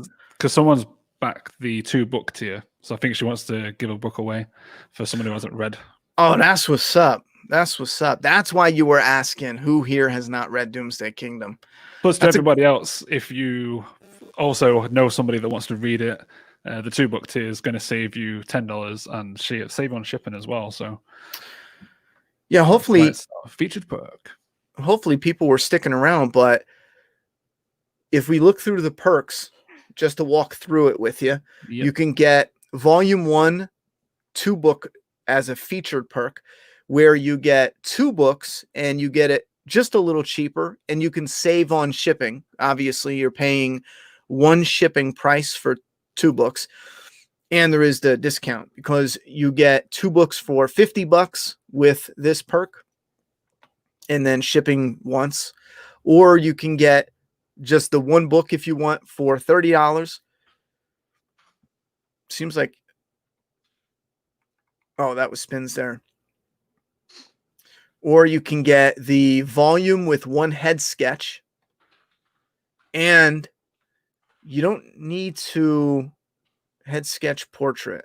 This perk gives you 1 physical copy of the book plus a head sketch in ink wash on watercolor paper measuring 8.5 inches by 5 inches. You can choose the rider or a zombie. That's why I hesitated, because I know before he showed me a sample and it was something else, and I was like, wait a minute, I forgot, what is he doing specifically? So it's a rider or a zombie. I love that. I might even buy a zombie sketch. The book includes 128 pages. Chat, 128 pages. I want to make that abundantly clear. And I'm an idiot because I was going to make sure to put that on the Indiegogo campaign. I'll probably add it. But it's 128 compared to the usual $25 for, I think it's like 48 pages. That's like the usual. And again, it's no shots at that. It's another incentive for us that we're coming in here with 128 pages for $30. By Indiegogo standards, that is a steal, man. Hell yeah. And the book includes 112 story pages and then a cover gallery with a special preview of Volume 2. And then it's shipped in a Gemini mailer. And then you have the Volume 1 plus original artwork. And James talked about this, but the original artwork is 11 inches by 17 inches. No, this one... A3. Oh, I'm sorry. It's UK's weird A3. size. That's right. I'm sorry. It's essentially 16.5 inches by 11 by 17. 16.5 by 11.7. It's so weird. Yeah, so it's very close to 11 by 17, but 11 by 17 top loaders, you're gonna have to get something. Find A3 basically. Yeah, that's the thing. In the US, you're probably just gonna stick with the 11 by 17, aren't you? If you grab something, the only reason is because the people that I get the paper on the art shop didn't have any 11 by 17, so I had no choice but to go to A3, which is the UK standard size. But as far as what you're getting to, eye it up, it's close to 11 by 17. So if you're wondering how big that is, this is the size of the paper. There you go. Yeah, for new people, I see this all the time where they, are shocked that, or surprised, or I should say, that comic pages are originally done really big, which is cool. And that's for the detail and whatnot. So it's original art and it's big. That's it compared to a comic right here. Yeah, to get a bit of yeah, so much. Spin this will be sent to you eventually. Did you show me that? Show that comic, bro. So this is one of our options on the Doomsday Kingdom website where you can get issue number 1, the very first printing, and you get a blank sketch commissioned off me. This one's actually double-sided, and occasionally I'll give extras when I've got time. What's that extra? That looks cool. This is just another zombie sketch. A little thank you there. I don't think you showed me that one. I like that. And then that. This is Katie as a rider holding a sword in the rain with the reflection of me and Zombie Ronnie at the front. God, my camera's back to front. Ronnie's there in his trademark hat. There's me when I shaved all my hair off, and then a load of creeps in the reflection. But I really love how this one turned out, especially with the rain. We love rain in Doomsday Kingdom. I got to get a pic of that. You showed me that, but it was in the middle of it getting done. I never saw it finished. But that sketch too, I never saw that one either. That's cool. Yeah, so It's my Katie. original artwork, comic book size, so you can see the difference of the pages. And this just lets you get more detail in the book. And then obviously the inside is the regular issue 1, which is pretty damn cool. And then let me do a little plug here. We actually have about 12 or 13 blank sketch variants available in on the website doomsdaykingdom.com right now. If you bought it right now, I ship it tomorrow in a Gemini mailer. So you buy it, we ship it, they're available right now. Keep in mind, it's a blank sketch variant, so you have to take it to your artist to get a sketch on it. What he's showing off is actually a custom, and those are whenever we put them on the website. So that's something different. There are still 3 slots available, I think. On there you go. There's 3 slots available to get a custom job done. Matt Makepath presents, dude, I did a vid on it. On what? On that art? How did you do a vid on it if he has it? Commission. I sent him a picture of it. Of the finished one? Yo, I'll have to look. Maybe that'll refresh my memory, but... Yeah. I'm going to have to look. And it doesn't even have to be Doomsday Kingdom. If you want to do like a crossover commission, I can do that as well. Or you can have anything you want, basically. Yeah, you can do whatever you want, chat. Let's bring up the campaign page, and he's done it. Yep. All right. Right. Are we? I was checking ready something to out. bring So people? this is the original art. Yeah, because the last perk is already sold out. Damn. Yeah, man, that's so lucky you got that. That was fast, chat. That was fast. Yes, on the Katie. I'll take a look at it. Maybe that will refresh my memory. Dude, the clown looks so cool. It's gonna look even cooler when you get it. I was scared to even color it because I've never really colored anything traditional. So for this one, I used like something similar to Copic markers, and then white ink to fill in some of the cracks. So up close, like there's a lot of detail in there because the makeup of the clown is like hardened and then cracked from like all the smiling and laughing and stuff, just to make it look even more gruesome. And then the staple stitches over the eyes and stuff is insane. But what's also cool is issue 5. Like everyone who has followed issues from issue 1 will notice that each issue gets better and better with the artwork quality. So the pages that are available in the original art tier for Volume 1 are basically the best artwork that I've done. So people are really lucky to be able to get these as well, because normally I sell them all privately, but I thought as a nice way to boost the campaign that we would put some pages up for sale. So again, if you're quick, there's only 18 pages and 2 have been claimed already, which is awesome news. All right, I figured it out. I just subscribed to you, Spin. For anyone who doesn't know, Spin has a channel, and that must have been where I did see it from, because I even left a comment saying, was a great idea. Haha, love it. Thanks for showing it off. In fairness, it was done in images. I remember things so much better when it's like a saved piece of artwork, you know, because when James shows me the pictures on Messenger, I often save them and re-look through them a few times. This is something I probably just saw your video on, but I know for a fact I could have sworn he sent me a early image when he was just doing it, because I remember it, but not with all that depth to it. Anyhow, let's move it on. What were you going to say, James? You have everyone to start inviting people. Yeah, if you're ready to rock and roll, you got All some right. people you want to bring I'm in. gonna send. Hey, Well, Ben Cook says, "Can I buy this in the UK?" Well, you have to go to the website. No, I'm teasing. Yeah, we have enabled shipping to the UK, so we're treating you, so you don't have to pay international prices. If that's what you mean, the volume. Yeah, he was talking about the volume. Can I buy this in the UK? Gotcha. You know, if you were mentioning something from the website, then yeah, you can buy it there too. Actually, I haven't reviewed anything quite a while, but with this new shit, I'll be all over it. I'll look forward to it. I just subscribed to you, Spin, on my Ronnie Hayes channel now. So that way I definitely won't miss anything. Should you put it up? So I stopped watching videos on my map channel. The clown kind of resembles Doing the Clown, if anyone remembers him. Doing? I don't know who That that sounds is. a bit sexy. Oh, look at this. Angel says, yo, Ronnie, did you voice the clown laugh for the Doomsday Kingdom trailer? No, I did not. That was actually a map member, mob member in the chat. I don't know if he's in the chat right now. He might be really upset because he wanted that cover. I haven't seen him. I think he left steaming mad. I'm telling you, John, we got something for you. You're going to want it too. I told him, like, he has backed one of the original art tiers. There's a lot of stuff in there. And also, hit that refresh button, Ronnie. Oh, yeah. But,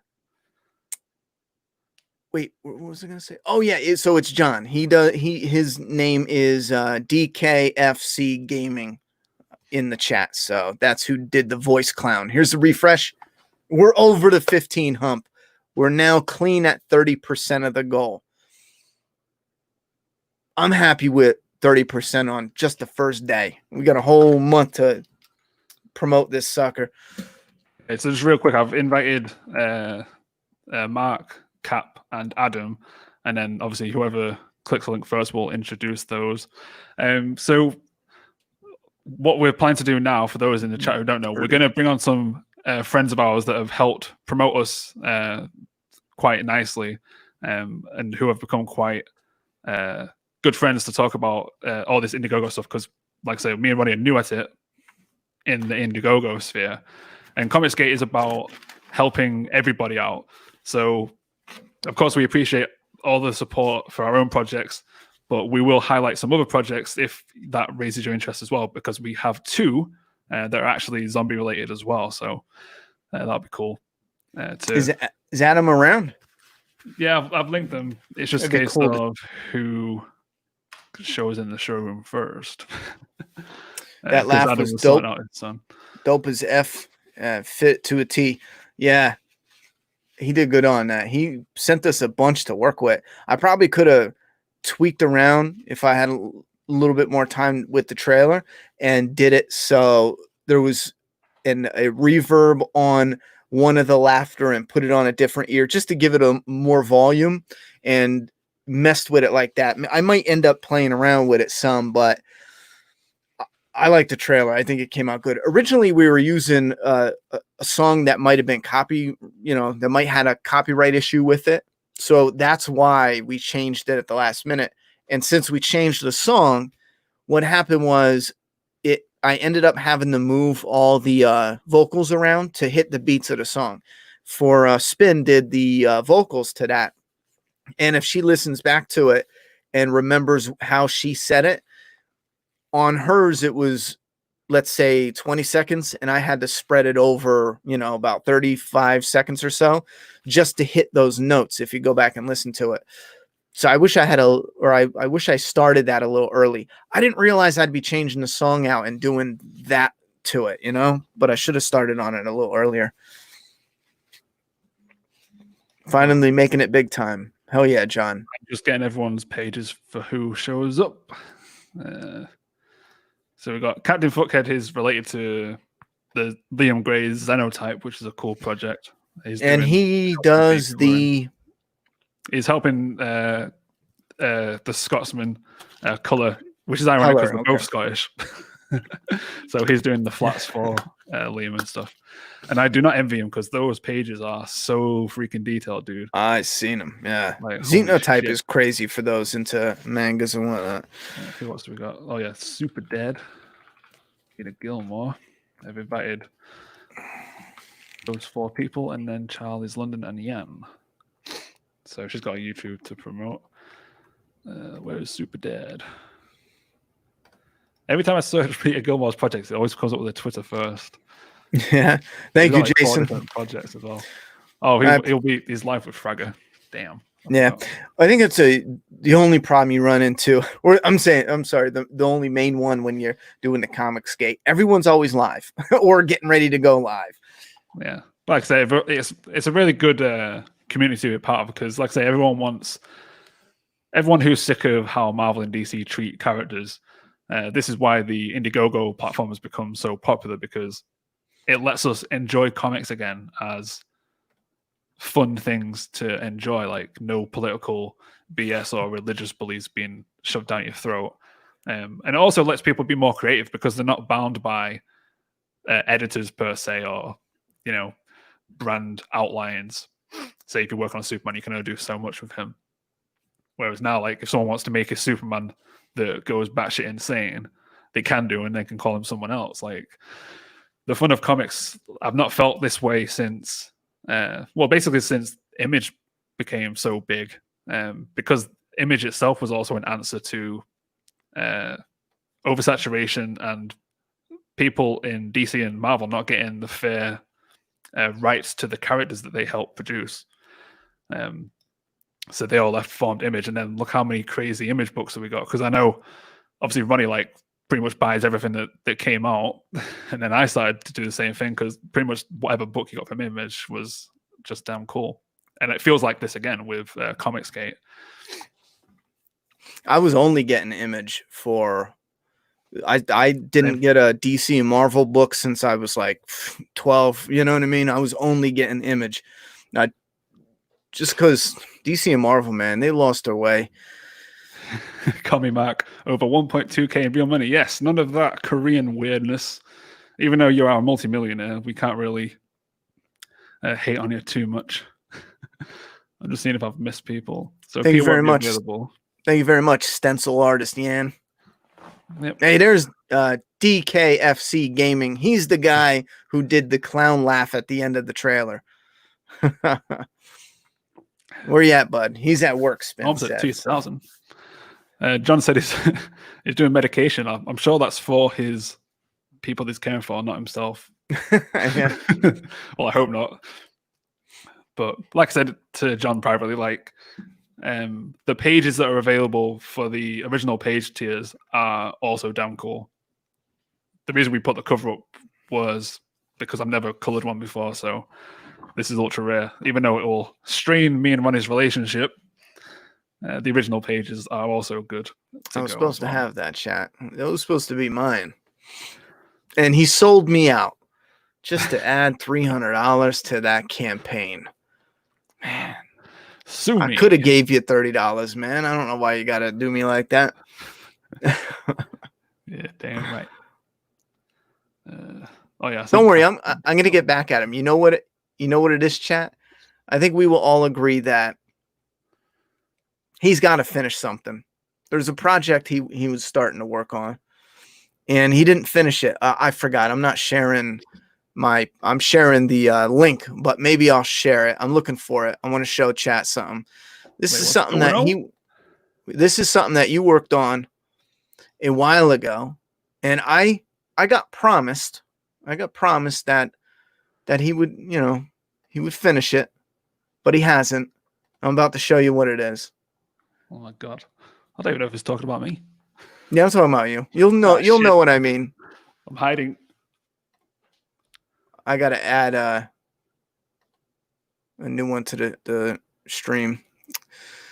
Wow, if I can actually Oh, I don't see the waiting room. There's someone in the waiting room. No, I gotta add a new I can't just add a double screen. I gotta, do it again.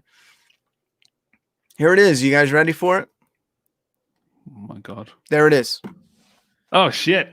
There it is. He promised me Zombie Ronnie, and this is when I had the bald head, shaved head with a goatee, and that's how I want it to look. Not now, because I don't even like hair, and I don't know why I let it grow.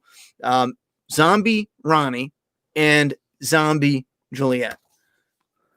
How awesome would this have been? Look at it now. I mean, he's probably mad at me because this is like him first, it's nowhere near finished. Juliet isn't even kind of done, but I think we need this complete. Maybe once the campaign is done, just to make up for the zombie cover. What do you guys think? I think it would. Well, maybe that's egotistical. I thought it would have been kind of cool to have like little stickers or little something made of it. And for those, who wanted, maybe have a little throw in of one of the comics coming up. That was the original idea when he showed me this. I was like, oh, that'd be so cool. Because there was some people that were like, as well. yeah, 2016. So I've been waiting for this one for 4 years. Man, I thought we were cool, bro. Well, I made a comic instead. We decided to make a comic instead. Well, yeah, I guess that. Well, yeah, obviously I can't draw Julie at the same age now. I was about to say, no, not now. Let me go back to my Chrome tab. She's got short hair again now, I think. Yeah, yep. Because she cut it real short, and now it grew about the same length. Hey. All right, let me how make much sure. To make him complete it? What he said? Oh, how much to make him complete it? We'll as soon as the campaign is over, chat. We will figure that out. Yeah, That would be dope. Patreon or not. Look at that. Angel said that would be dope. Juliet needs to be even older now. Is that how long I will wait for Katie? You'll get all the artwork. I was literally just waiting to buy stuff, and then the coronavirus hit us, innit? So 2121 spin. You heard it. Anyway. Well, no, I would imagine. Yeah, I would imagine we can whip that out pretty quick because we got some stuff coming up. We got to do a new batch of signature series as well. That sucks too because we're waiting on the first printer that closed down. Adam's going to be on the second, so I'll get my screen ready. Oh yeah, you got it all set. Ronnie throwing shade. You fucking right. You know how cool that would have been? Zombie Ronnie and Zombie Juliet. I think what threw me into the old that's cool is because he ended up doing a Zombie Ronnie. Oh shit. It's over here. It's over here on this. If you guys ever see that, he was selling these 3 posters that you put together. This one is Walking Dead. This one is Doomsday Kingdom. And this one is The Last of Us. And so I got a Zombie Ronnie, and that kind of held me over. But I saw that the other day. Like I said, I keep all his artwork kind of saved. And I saw that the other day, and I was like, man, I want a zombie, zombie daddy daughter. And so I had to blow his spot up. Actually, I didn't even think of it till right now. I was just like, I'm going to put him on the spot. James don't care. You don't give a fuck. Make sure you check out Love Pigeon. Where'd you get that name, bro? That is my Twitter name that I have had since I was a young boy getting drunk as a chef. There's a backstory to the name. I don't even know how it even came about because literally, I'll just say this. It involves women's clothing, boudoir clothing, feathers, and weird crow noises at a drunken house party. Say no more, Love Pigeon. Fucking yikes. Yeah, Spin's going to change her name to 2021. Look at this. Look at this. I'm going to leave this guy up on the screen for a little bit. Yeah, don't ever think about it, Spin. I know, Observe Jim, but Love Pigeon sticks out for Twitter. I mean, it made a lot more people notice me, so I like it. It just sounds funny as well. I hate North Carolina. I opened the window to get some air, and I got all these bugs attracted to the light. I was working, in my defense. I was working, and I forgot the sun was going down. I had the window to fan blowing, and I'm sitting in here like it's a sweatshop because the AC broke, so I'm dying, right? Got the fan blowing on me. Next thing you know, there's little gnats going all around. Hey, we got Adam in the waiting room. All right, so we're going to bring on Adam Post. Let me get rid of something real quick. We are going to take this out, and I'm adding your screen. James, you ready? Let's go. Let's go. Here's Adam Post. Welcome, Adam Post. My zombie brothers. Good to see you guys. Congratulations. It's good to chat with you again. Hold on. I'm covering you up. Let me get rid of this. There we go. Look at the shades. His future's bright as fuck. Exactly. You get those shades on, you're going to get blinded. How you doing? Fantastic. Fantastic. Congratulations on you guys launching your project. Very exciting. Thank you very much. Yeah. Nerve-wracking as well. Did you send? You have an email sign-up list? Yep. Yeah, I have yet to send out our newsletter, but that's going to be. Did you notify them that the campaign's launched? I have merged the list, but I haven't sent the newsletter out because we had some last minute tweaks to do before we launched. Okay. And then So we when did the you stream. when you send that list out and you just tell them the campaign's now live. That's all. Hell yeah. You know, Yeah, I I'll always follow ask my through. friends that question because when I launched College Day Graduation Day, even though I'm constantly giving people advice on Indiegogo and stuff like that, I wasn't aware that, like, well, what do you mean? Like, they have this sign up list and then it goes live. It doesn't tell people. Like, it doesn't. So it's like, yeah, you got to use your own MailChimp or whatever your Yeah. email stuff is. We're connected. We have that all. I literally merged it yesterday, so it's just a case of pressing send, which actually I'm going to do in the background. But yeah, for those who don't know, Adam Post is one of the. Oh yeah, I'll get my book. Go ahead. I don't know how to describe Adam Post. He's a man of many talents, and he Yeah. just produces. He's a producer. That's all you got How to many know. comics was it that you said you've done now? Like Well, 1,000. I started. 100. I started publishing comics when I was a kid, when I was 16 years old, and my first comic actually did get into comic book stores because another independent publisher was like, "All right, cool, we'll help you out," and that was a book called G.I. Jackrabbits. It was a G.I. Joe Ninja Turtles type of parody, and then I took a couple of years off, and then went back into it big time when I was like 20. But since that time, I'm 50 now. I made like more than 1,000 comics. I just lost track. And it's an amazing business to make comic books. You know, you get to work with a lot of people creatively, have a lot of fun. You can't make money when things go right. When they go wrong, you lose money like anything else. But lately, it's been going pretty right. I gotta say, no complaints. No complaints. hell yeah. Crowdfunding. Oh my god. So Adam is one of these people that you really need as a friend if you're planning to do Indiegogo. It's just because he knows and he's got experience in it, and also he's one of the coolest guys. Like he's one of the guys that let us on his channel to promote Doomsday Kingdom and talk zombies. Because if you cannot see on the screen, Adam Post's latest success is a zombie story as well called College of the Dead Graduation Day. Oh where yeah. college costs you an arm and a leg. And if everybody doesn't mind, we'll play the trailer and hopefully the sound works. And if you have some spare zombie books to go around, please help Adam Post out. Oh yeah, for sure. Please say the sound.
Good Lord.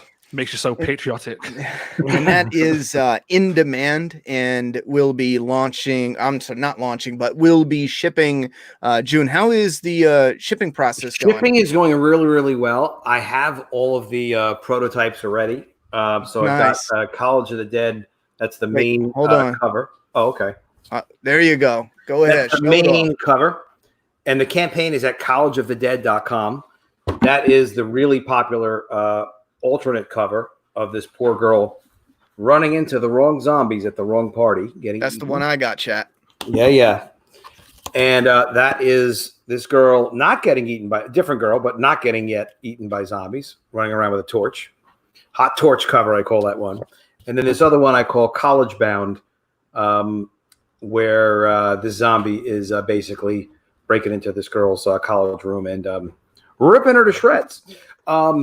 But we also have another book, which is really cool, which is this making of book, this ash can, which is 100 pages. And it shows you the full script and the layout that the artist worked from and his roughs that we then approved or told him we needed him to change so that we could make the final book. So the making of book is actually really cool and educational. Yeah, a bunch of your guys definitely came over and bought College of the Dead, which was very cool, very appreciated. The books are going to be shipping week after this one, so they'll be shipping a little bit early. Yeah, they're going to just start going out. It's really exciting. Everything is lined up, and we overprinted enough so that I'll be able to have inventory of these at least for like 6 months until the next book comes out. Oh, that's what's up. And see, that's the one thing good about some of you that are new and coming late to the party. You don't got to wait like the people who were there, day one. You get it now, and he's already shipping and geez.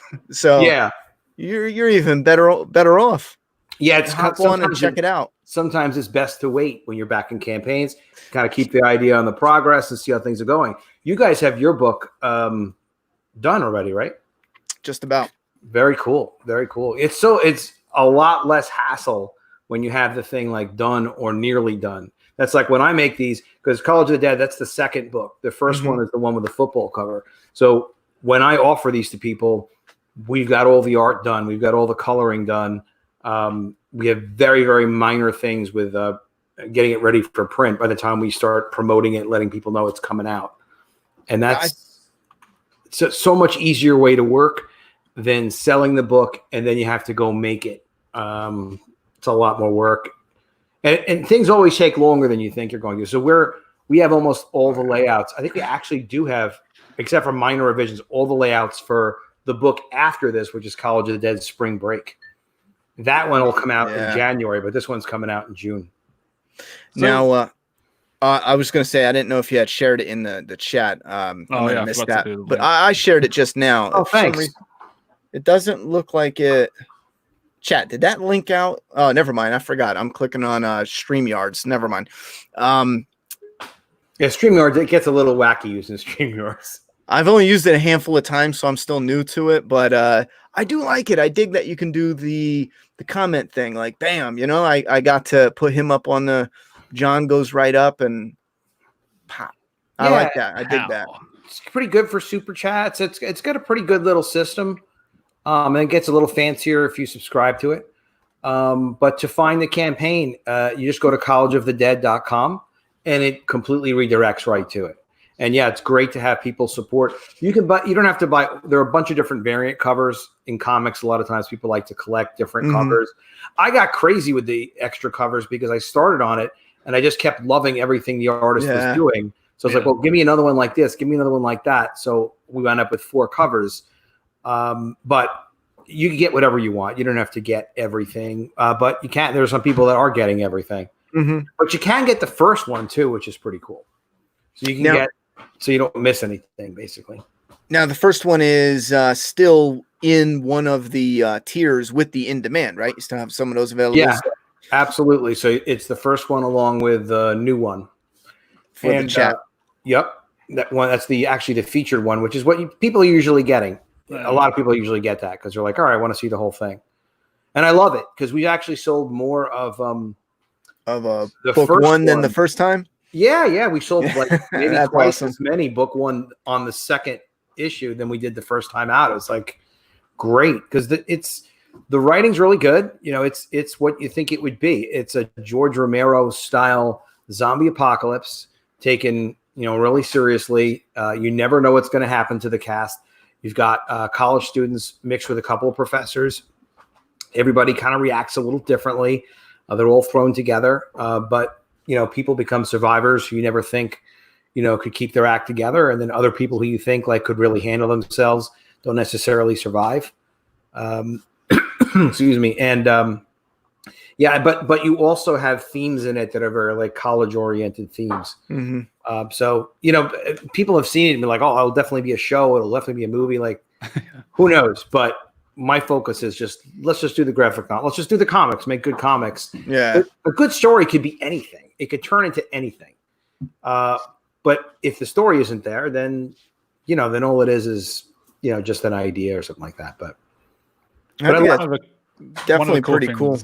With zombie books as well. Like, you can take it anywhere you want to take it. Like, you can make a sci-fi zombie story, or you can make a college themed one. Like, there's so much to do with it. Like, a lot of people like knock off the idea of zombies because like you turn into a zombie and then you eat people, but you can do so much drama inside it, and also comedy if it suits you. Yeah, I mean, you can do whatever you want. You can explore different aspects of the genre. You can tell a different kind of story, in continuity. If you want, instead of featuring the cast, you can just feature one character dealing with one specific situation, and see that kind of character evolution in just that one presentation. Everything that we're doing is in continuity, which of course, meaning like the story will continue on. We do some flashbacks, which is good because it can kind of show you like why is this person in this situation? Why is what's happening to them now so relevant? Specifically for them, kind of like this was their destiny, that type of deal. What was it that made you want to do a zombie book? Because you mentioned G.I. Jack rabbits. I published so many different kinds of comics over the years. It was just a couple of years ago. I was like, zombies. I've always thought zombies were interesting. I liked the early Walking Dead, and I was kind of like, why? I liked, Robert Kirkman asked that simple question of like, well, why should the story end after one movie? Why isn't there continuity here? Why is this not an ongoing story? And that was a good question. I mean, he certainly did not invent or reinvent the genre. I don't know what people, exactly think of his work. It's fine. But essentially he's really trading on a lot of other people's work, which is fine. His great addition though was let's have ongoing stories with these characters, and why should it ever have to end? And then of course he ends The Walking Dead, but because he who knows what he's doing. You do something for a long time, maybe you're not that person anymore, who knows. I think that's it. Could be you want to be known for something else. You didn't control the rights to the TV, who the heck knows. But I looked at it, I was like, well, for all the zombie projects that have been done, it's never been set like on a college campus. It can't be that it's never been done, but it's not been done in like just specifically like, all right, well, we're based on college campus, because you'd think like this like relates mostly to, I would think, college students like in the first place. So then there was High School of the Dead, but that wasn't really tied so much into high school as much as like it started there and they went off and did weird, crazy sex adventures or whatever was going on with that thing. Cause it's manga, but, so I was like, let me do this. I really want to do that because to me, like, I like working with a creative team. Like you were saying, I'm like a producer. It's like, and I like to work with the creative team and then keep the creative team and, hopefully grow with them and continue. So I'm planning 2 48-page color books for College of the Dead on an ongoing basis. And that's the basic plan for it. We'll see. Maybe we would do more, but there's never a reason to do less. If we're going to sell more, and we will, because more people will find out about it. You guys were generous and had me on one of your channels, and I got some great customers off of promoting with you guys, but there's so much potential for this kind of an idea. If we're going to have ongoing stories, particularly, like, why would we not continue something like this? For those interested in that ongoing story, do you have even the slightest hint of when maybe you'd be doing a promo pick of some sort? Because just to jump in real quick, I kind of envisioned it like an ongoing story where, how productions will put up this teaser and they have nothing filmed. They have nothing they didn't even write the script yet, but they put up like a simple kind of visual teaser. A lot of times it's just like the name of what they're doing. But have you basically any idea on zombie yeah, spring break. I mean, anything. Yeah, I got to do something. I'd like to do something with spring break soon. And who I may talk to is there are these cool guys called Ascension Cinema on Twitter, and they reached out. They did this amazing promo for Wrecked Planet for Cyberfrog that was really a movie trailer with a female voiceover. Oh, I saw that. As the character. Yeah. And they're really, really good. I was talking about them with Ted Zagaro earlier today, who does my trailers. And we were talking about getting together and talking to that guy and kind of seeing what ideas he had and what he was looking to do. But yeah, I think it's there's always a thing where every time you release like the next thing, you want to kind of kick it up a notch. Yeah. And to look at my first listing compared to the second listing, when we first launched, we didn't even have a video trailer. And this was just a great presentation. I was working with great people. You didn't have a video trailer on the first campaign? What did you? Well, I didn't. It was just like the static image of the football player carrying the zombie head. And you know what? I think I did see that. Yeah. Yeah, and then I added later a video trailer, and the guy did a good job. But this is another level, this video trailer. You know, we want to kind of keep doing that where possible, do more. Yeah. Get kind of psyched about maybe doing toys too. I was about, you know, are you guys thinking about it too? Oh, absolutely. Every day. Absolutely. We already have the characters picked out and whatnot. And when I'm talking toys, here's what I'm a little stuck on is I no bullshit was considering reaching out to NECA because they produce musician action figures that don't go into stores, but the musicians actually sell them on their websites and through their own fan base. So I was actually going to try to get in touch with NECA, and this was before COVID, but when that hit, I just figured we'll put it on the back burner and see, well, you know, what's the process for getting picked? What's the schedule timeline look like? How much in advance? What's the cost? Get all that locked down. And then when I saw Ethan Van Sciver with the Cyber Frog statue and figure idea, and I'm sitting there thinking, well, I'm familiar with statues being sculpted by, you know, someone you know or you know of in a community, and then you source it out to China to have it manufactured, or the Philippines. I know that's an option. And then I'm sitting there wondering, well, wait a minute, instead of NECA, is there a way to actually, and that got me curious. Like, I wonder who Ethan's going through specifically. I saw where he was showing it off, and I got to say, it looked really cool. I mean, it looked friggin' awesome. He's using someone who hasn't announced the person's name, and I guess the name's gonna be private. That guy is some super top shelf guy, and there are people that do excellent work that don't, you know, that aren't, you know, the highest of the top shelf guys. I mean, like a sculpt like that.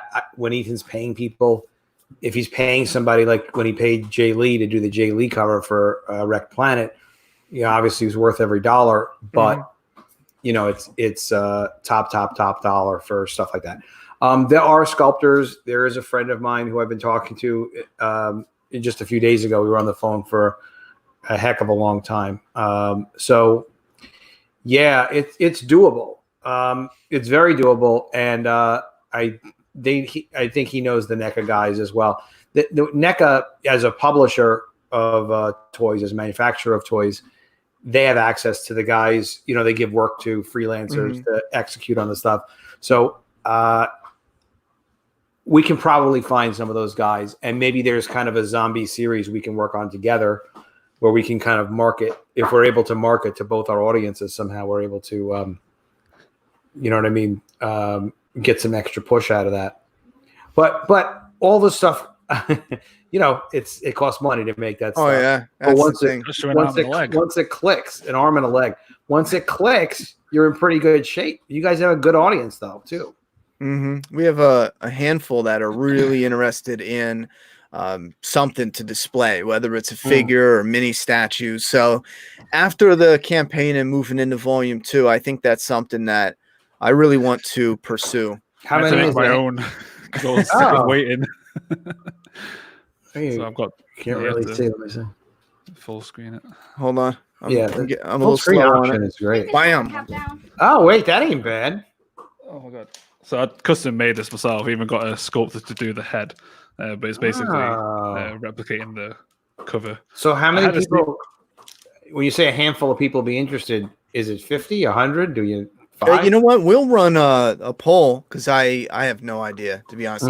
In the chat, if there's anyone in the chat right now interested, holler, because that would be the next best thing. That's really good. Before we move ahead, is there anyone that is absolutely serious with figure and or statue wise? I thought figure would be something that was a little more doable in a continued way. Yeah, there you go. Spins down. Statues Ryan's in. Hell yeah. Take a walk with me is good.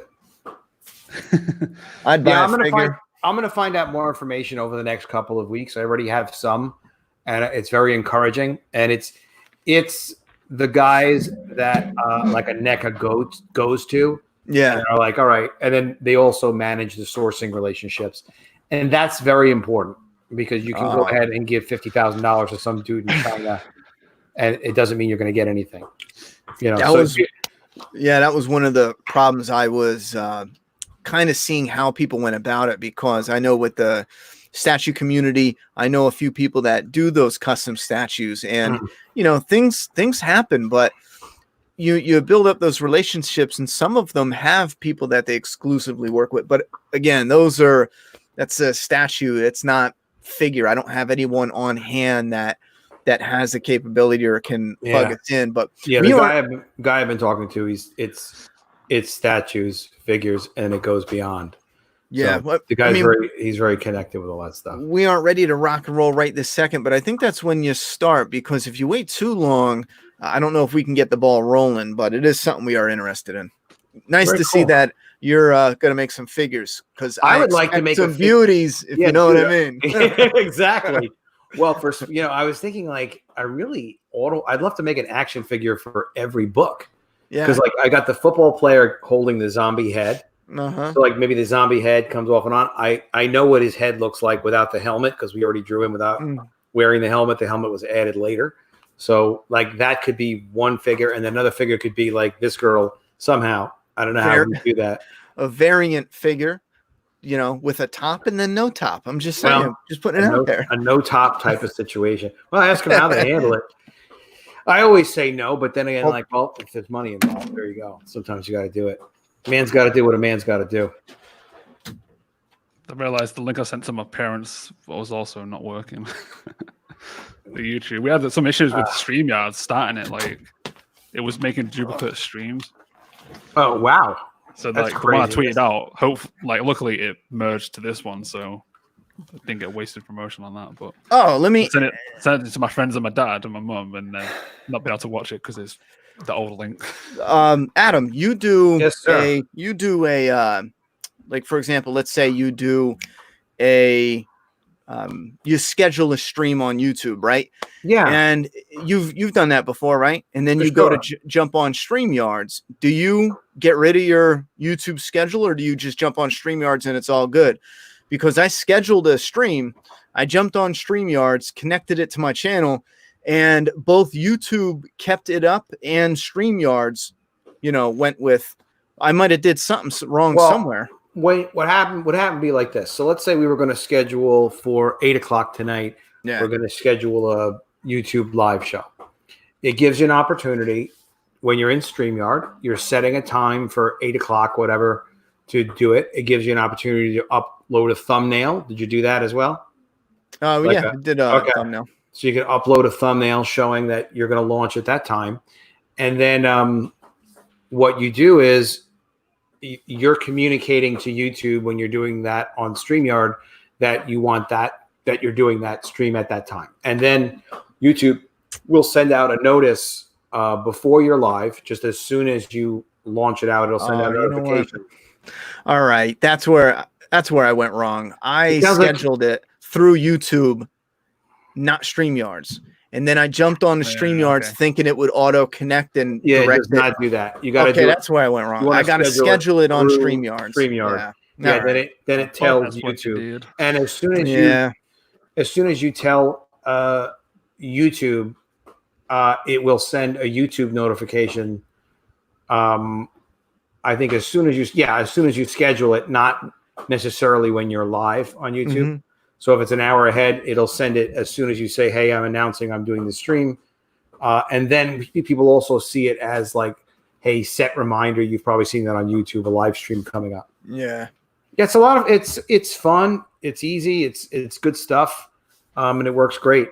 So now your book, you launched today. Is it a 30-day campaign? Yep. I'm going to switch the screen in a second.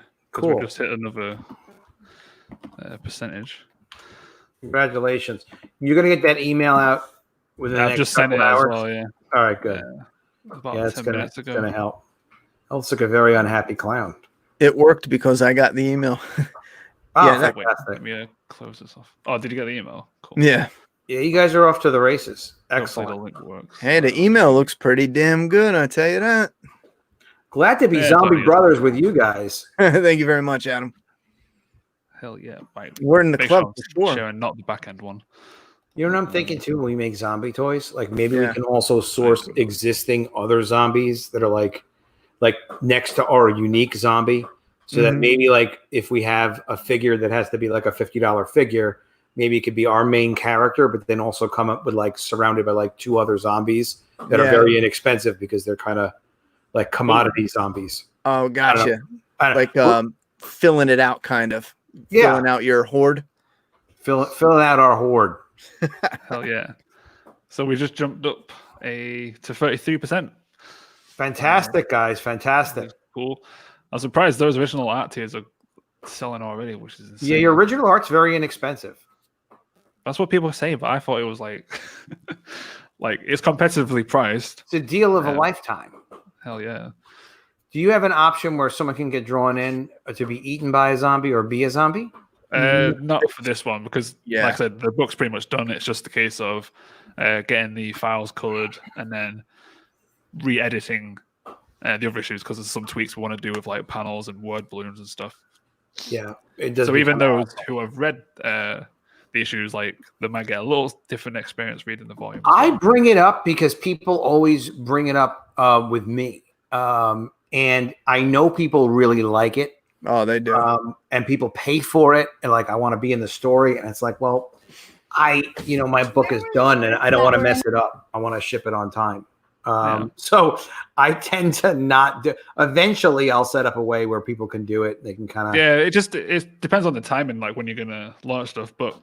It does. You can be clever about it, way. though. I mean, you can be clever about it. Like this one, you've got this guy's face appearing numerous times, so you kind of can't really do that. But this guy is actually, sorry to cut you off. This guy is actually someone who paid to be in our first issue. Oh, yeah, like they were basically this was all done like privately. They was interested in my original pages, so because he was like the first or second guy to actually want to buy original art, which for me was a big thing because this is my first ever like official comic project.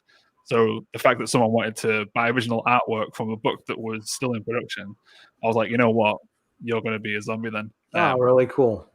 We had Eddie, who was that was money well spent, Eddie. Yeah, I love that. Coloring too makes it pop out. I dig it. But that is something we were seriously considering for volume 2, just because we're the same. We get a lot of people asking about it. I keep saying a lot, but we get a handful of people that are serious about being in the comic, and I can only imagine there's definitely double that don't even ask, that are just kind of like now I'm thinking about it like more as a marketing guy. Yeah, you can sit over here, Isaac. Isaac wants to hang out, my son.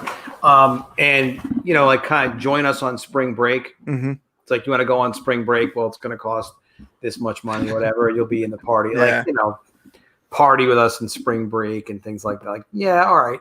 I probably should jot that down. In fact, that's right. Yeah, I was about to say that'd be a good little pitch for your spring break. It's a good little pitch. Come on, party with us at spring break. Do like a funny video with me with a couple of spring break girls, socially distancing as appropriate.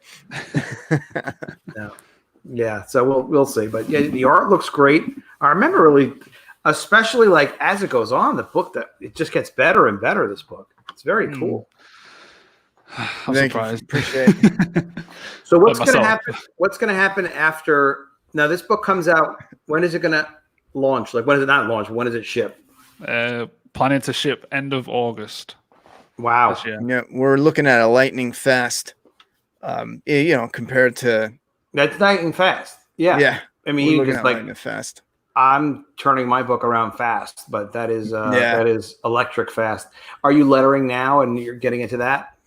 I'm going to be starting the final, what do we got, James? 22 pages that need to be lettered soon. I'm actually making the next, not this week, but a week and a half after this, I do have to make some corrections that were bugging me with Issue 1, there's 2 things I got to correct in issue.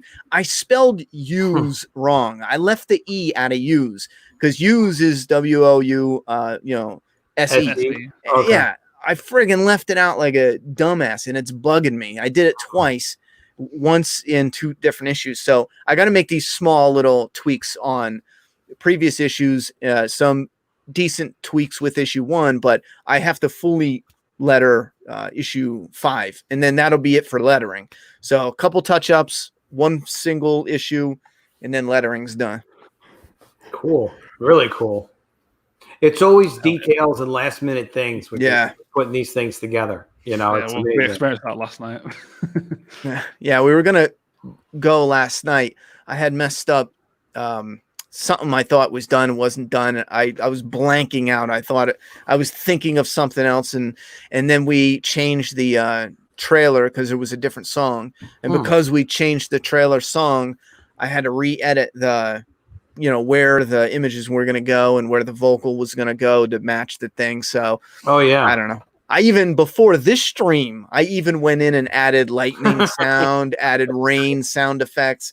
Yeah. I tweaked the gunshot sound because it didn't. That's why deadlines are good, because we could always change stuff. Mm-hmm. And like if we don't stick to deadlines when we're doing this kind of stuff, and it happens to me too. Oh, but, yeah. If you don't have a hard deadline, it's like, well, maybe we'll put different music in the trailer. It's like, well, gee, that's a whole other thing, because you're editing it to match the music, and it's like, oh my God. When I was learning screenwriting, that's what they tell you. They say no one ever finishes a screenplay. You just hand it in, because you'll keep rewriting it. And they're going to change it anyway in most cases. So I know. I was just showing it as the product was showing up. Oh, so for those who want to get a custom, a original sketch of either the rider or the Always Zombie, you can back this tier, which is Volume 1 plus the head sketch. Spin 2020 is asking, I'd like to be a much younger me in the comic. Is that possible? It's done. Possible, right, James? I'm speaking for James. Is possible. Anything is possible. I like it. The original art tier. We've got 18 key pieces of the last. Well, I say it's the final part of Volume 1. It's upside down. Oh. This is some of my best work, so it's a really good bargain, especially for those who like collecting artwork as well. But with better detail becomes more time in producing. So I've poured my heart and soul into these. The fence is added digitally for anyone curious. Yeah, it just makes it easier on the assistant for flatting, because I didn't want him to go in between all of the. Oh yeah, that would have been a pain. And then most of these pages are outdoors where it's raining, so I'll add that as well. But then when the originals go out, I'll just add some rain to it. Very cool. And then the Volume 1 cover, Volume 1 Issue 5 cover, which will be released after the issue of the Weeper Clown, sold out pretty much as soon as we launched, which is crazy. We have 4 people fighting to the death for it, and can you make a print of it? I managed to get it. Maybe that's one of our ideas for a potential upgrade, to have a virgin colored some of the covers, so that those who have the volumes or the single issues, instead of having to buy a virgin comic, they can replace the cover basically with kind of a virgin cover. Bam. Oh yeah. Comic in a backboard. Let's say you don't like that cover. You're like, the old cover's a little blah. Let's slide this one in there. Shebang. And then you got a new cover on your thing, but take out the logo. It's going to be a virgin, just artwork, no words. This is just a sample. Bam. I like the virgin. I like virgin variant covers. Yeah. Virgin spin. Yep. Well, because they don't really need to go on a shelf to be sold or something. So it's not because we did some mock-ups of College of the Dead where we had this one. This is the main cover to have the logo on this. It's fine. Looks fine. It's good. But on this, I'm gonna throw it, because we were where we're gonna put the logo. All right, well, we'll just cover up all the stuff going on in the background. Not worth it. I'm not doing that. No, and you said, it's not on a bookshelf. You don't need that logo on it. You know what you're getting. Bang. Exactly. You know what you're getting. Yeah, Spin 2020 says, who doesn't like a virgin? Exactly. Version or virgin? I just saw that now. Virgin, I think. Yep, I'm saying virgin. That's what they call a cover with no title, no artist name, writer name. It's just artwork. Not really sure why they call that a virgin, to be honest, but it's always something a long time now I Maybe heard it's it because called the a virgin. pure. Oh, it's pure. Okay, I get it now. I'm an Nothing idiot. put on top of it. It's not tainted. Yeah, it's not tainted with logos. Spin and Bitnova. I don't have a ink wash sketch of a zombie because these were done for practice. So whenever people back the original art tier for the head sketch tier, they will get a new drawing each. So everyone's is going to be slightly different. It'll be a headshot, but an idea for zombies, but filling the entire page, not a landscape one. This was just an extra one for Spin for her blank cover commission. Cool. Which is one of the characters as the rider, with me and Ronnie as zombies in the reflection of the sword in the rain. And we have 3 slots of those on doomsdaykingdom.com. Excellent. Interval AIC Comics says I'd buy a Doomsday Kingdom t-shirt. Yeah, that's definitely something we're going to have to look into. T-shirts you can do. Check out cryptofashion.com. Crypto fashion. Yeah, they're very cool. They do all of Ethan's apparel and a lot of Comicsgate apparel. Yeah. And they print and deliver it. It's all very high quality. And they just pay a high royalty. You know what? I don't even think I've where does he sell them at? What does he have I don't even think I've ever went to. Apparel is on cryptofashion.com. Oh, so it's kind of like Redbubble then. They have their own like storefront. a Redbubble type of deal. Yep. Okay. But they give you they just take care of everybody in Comicsgate really well. Yeah. Because I know YouTube keeps promoting Teespring, and I was doing Redbubble, but they give you like $1 every time you sell a shirt, and they make the consumer pay a lot. That's why we have Doomsday Kingdom. We had a few things on Redbubble, but we never promoted it because we were waiting to really get in so we can make sure it's good quality, make sure the pricing isn't insane, but also to get a little bit back. So we're putting into, that's what merch is for. It helps keep the product alive and keep us pushing the comics out. Yeah, for sure. Crypto Fashion is great. They I think they're paying like $9 a shirt or something, like very reasonable. No kidding. Yeah. Redbubble was ridiculous. Yeah, I know they're respecting everybody that Ethan recommends for sure. They sent me a contract, and I like them. I would work with them. I just haven't kind of gotten around to it. Yeah. So it's one of those things. That chick, oh my God, what's the name? The name of the arm and a leg. Arm and a leg one. That's a t-shirt by itself, man. Yeah, this thing I overprinted a bunch of these because I don't think I'll ever have a problem selling this. I think for the spring break one too, I'm going to use this as like a basic format. We'll do more situations where it's like there's a reason that the girl that's happening to her, because you kind of like once it works, you should do more of what works. Just a good light rule, I think, in general. Like, just do what works. Nothing wrong with it. People like it. I thought I was doxing myself, but I'm on an incognito, so it's all right. I'm going to bring it up and we'll play the trailer. I think, just so you guys know, I think when you share your screen on StreamYard, it doesn't show the location address. Yeah, at the top. I don't think it shows the browser address. I've got 3 different links. I tried. I did it through a Google tab, and it didn't play the damn music. Oh, you have to click. Don't do Google tab. You have to do. What the hell is it called? It's not Google tab. It's like share app. No, it is application window. It could be application. No, it's not application window. I think it is like Google tab, and then you kind of go through your history. But you have to make sure you check the share audio box in the bottom left hand corner. That's maybe I didn't do that one. Share it did audio. work when you did mine. So somehow you did it right with me. That's played my. Joris was asking, is there worldwide shipping? There is. Cool.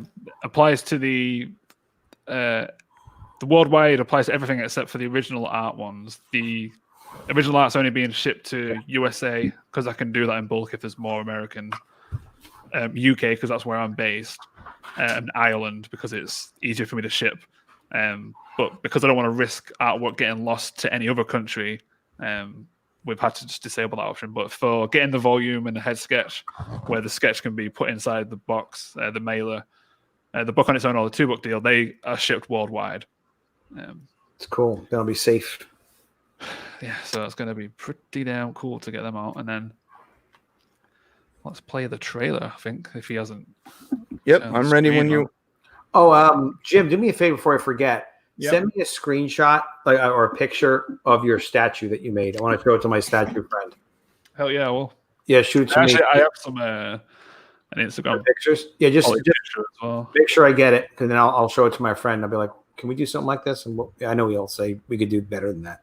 No offense, but yeah, they're really, really good. Like the high end stuff. It's okay.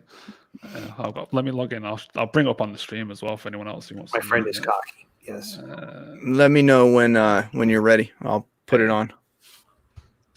It's logged me out on this thing. That's all. Yeah, Spin. Just to answer your question, the Redbubble it's still active. We just never promote it, just because we were really waiting on, a different company that we were a little happier with, especially with quality wise. With Redbubble, I've gotten a few things before I put it out there, but I can't buy one of every, because they have hundreds of different options for shirts with different materials. So I just got, the cotton regular t-shirt, and then one of their special baseball ones, I think it was called, just to see the material. And the ones I got were decent, but again, for the price, it should have been twice as good as what I got. I think that's one of the issues, because it's like $30 for everything when it comes to like shirts and sweaters.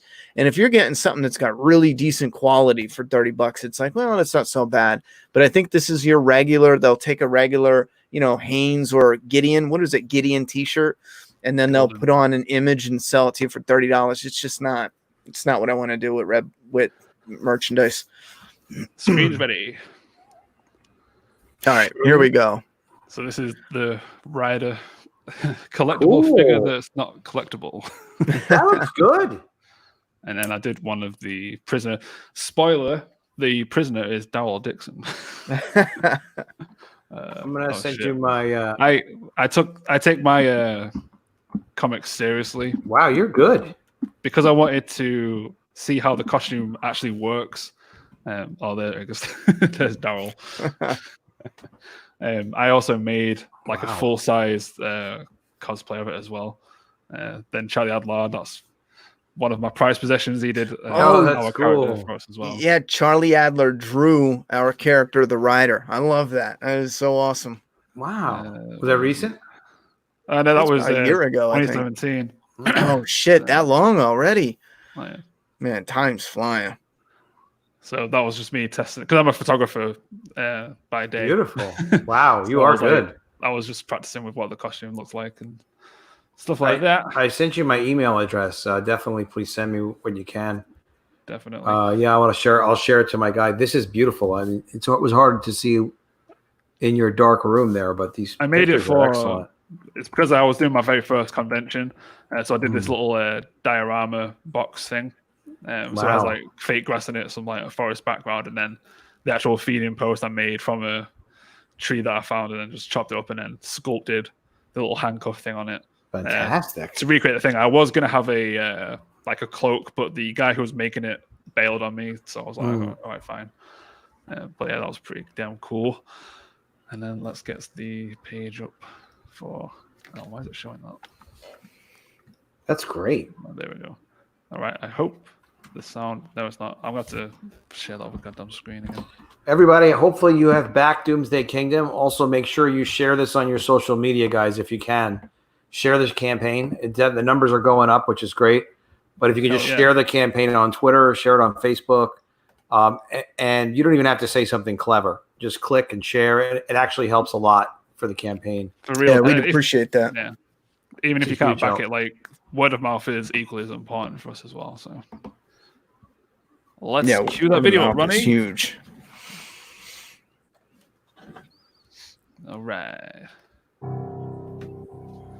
In a future world, one man's desire for vengeance brought him back to a time and place where events changed him in irreversible ways. But before that, there were beginnings. Beginnings of endings that altered the landscape of civilization as we had known it. This is the story of a changing world and how some lives changed with it.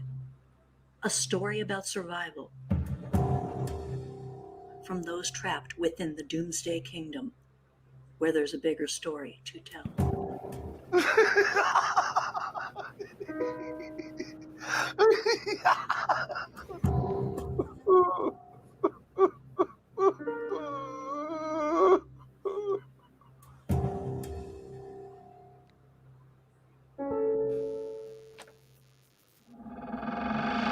No, that's the other video.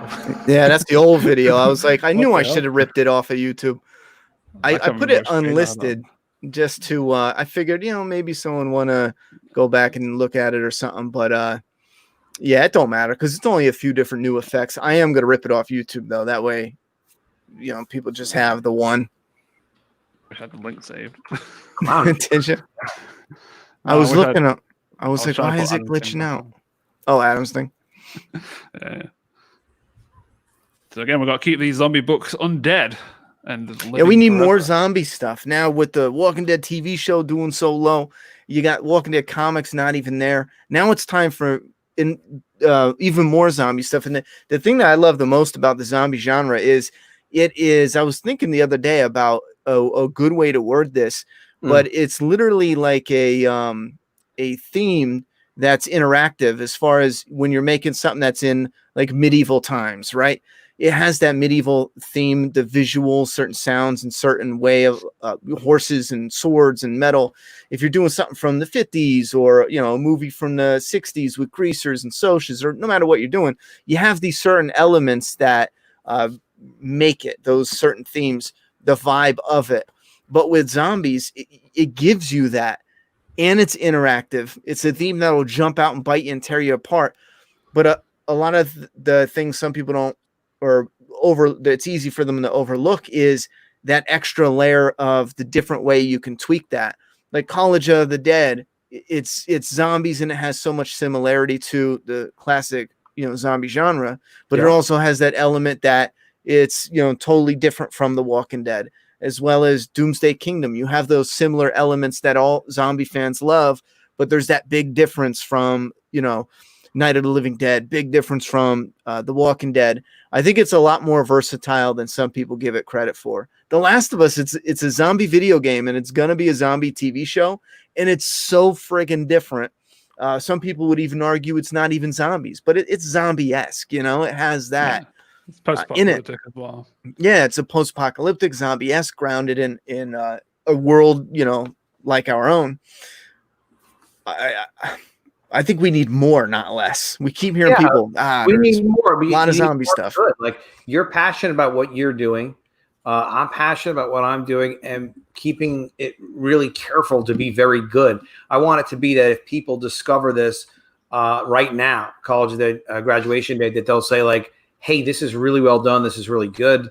I'm glad I got the second one. I'm glad how do I get the first one? Or how, when's the next one going to come out?" Or when they discover it on College Dead Spring Break, the third one, that they want the others as well. Mm-hmm. And as long as it's good, it's unlimited what you can do with the genre. I look at the zombie situation as kind of being in a war zone. It's people in a war zone. You never know what's going to happen next. Somebody could die in 2 seconds that you're talking to. You don't have a stable social situation. So there's always drama that's kind of created by that, and anything can happen, kind of urgency in life. And yeah, Joris is saying we're three people who just love what we're doing. We really do, and that the support of these campaigns makes it possible for us to do more of this stuff. And that's the great thing, is like there's total accountability to fans. If people don't like what we're doing, if we don't do it right, it's got to be what we love, but at the same time, it has to be something that we're not just doing for ourselves. It's not a vanity project. This is something. They'll tell us as well. Yeah. Tell us if you don't like it. Tell us what we could be doing better, type of deal. And obviously you're not going to make it, there's not so much different you could do, but a lot of people told me they wanted color when I was doing College of the Dead book 1. So book 2 wound up being in color. And it wasn't slapped. You can see by the coloring. It's fantastic coloring. The artist, she's great. And we got a lot of help in terms of getting the right look and all of that. And we took our time, and again, it's like another one of those things, like you produce the book, that it's ready to print, and that's the best time to start offering it to sell, because then there's never going to be anything that's rushed, so that the contract and the promise between the creator and the customer is always honored. Always give people this stuff where they see like, yeah, this is great. And it's funny because Ronnie is talking about toys. I'm talking about toys. Like, we do want to make toys. We want to make statues. And we're just, I'm the person who I know is someone who I knew from years ago. And after he used to work for me, and he was in my art studio, and then he went and did a whole bunch of other stuff. He's worked for toy companies. He did directed animation pitches, all sorts of stuff. And he reached out because he saw I was on Comic Artist Pro Secrets and got back in touch with me. And he's really interested in Comicsgate. And there's just tons and tons of great talent out there. But the challenges on to us is to, like, let's make it better next time. Let's find more people to find out about it. And let's make sure that our customers are happy, so that every time we add a new customer, we're just building a bigger base. I'm definitely down for the longer stories too. I'm too fed up with those 1 of 4. No, we're, College of the Dead is running into its 3rd book now, or moving into, after, no rush. You got to fulfill your, ship out your part 2, but we're there. It's not a rush, but a schedule has to get maintained if we're going to keep our promises. So for me, it's College of the Dead 2 ships, but right now, and that's my focus, but my writer who I collaborated with on it, or the script has been done now since April for College of Dead 3, because I knew he was doing it. There's no reason to sit on it. The script is phenomenal. He did an amazing job. It's like exactly what I would have wanted, but I knew that he was going to do a great job on execution, because we worked together on 3 other things prior. So it's like, of course, Stefan's delivering great work. And then the artist is the same artist, Javier, and Javier is just completing I think he completed all of it. Maybe there's a couple revisions to do of the next 48-page book of all the layouts for all the pages. And then Stefan comments as stuff comes in and says, like, oh, well, this character looks like they're pointing this direction. How about pointing them that direction, whatever it is. And so production is well underway for us on 3. That's the only way you make it to getting it done. And then when they're done on College of the Dead 3, you got to start 4. You just keep going, keep going. If people don't like it, you can't do it. But as long as people like it. Hell yeah. Thank you very much, Joris. I appreciate that vote of confidence. Yeah, the shipping with me, like the shipping to Canada it can be expensive. That's the only problem is international shipping can be expensive, particularly even domestic shipping is a little expensive. We're working on it. We're all just kind of trying to figure out how do we keep our promises and then make stuff as affordable as possible at the same time. And it's always crazy for Canada, though. It's so close. Yeah, it's nuts. We'll make it happen. In the future, there's ways that independent publishers can collaborate. And when it can cost us less money, then we can charge less money, and it's totally doable. But I am spending time on that too. But logistics is it's a whole different animal. Negotiating with people and finding out, like, well, why can't you do this? Like, well, we don't normally do it. Like Mixam, we use the same printer, Mixam. They're great people. I was talking to them about doing fulfillment. They ought to be able to do fulfillment affordably, but they can't because they're not set up to do that. Really? So I was talking to their director of operations, who's a great guy over in the UK, and he was explaining to me what they're doing. He's like, well, in these months we're going to work on this. I'm like, well, I could help them figure it out because I have some experience with a slightly more advanced, like, logistics and what they do people do for direct mail. It's like I know how to do that stuff, but it could take a couple months, and I have to speak to a whole bunch of different people. And everyone has to, like, agree, and there has to be negotiating. It's like I'm not going to do that before College of the Dead ships. because Yeah. we got to maintain our schedules.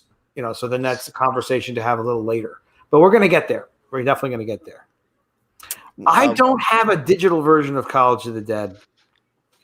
I might in the future, but right now everything has been print, and I appreciate you asking that. And the reason is it's just kind of like part of the plan right now, just to make them physical books. Physical, yeah. I think that's a tricky aspect because you do want to get we desperately wanted to get the book out there, and we originally told people, we said, listen, we'll offer digital when it came to the single comics, but we need the support when it comes to physical after, because if we do everything we need to do for the digital and then physical isn't getting out, then it's like a struggle. Which one do you do? Because that's why we're doing this. We want it physical. We want it and people want to collect it.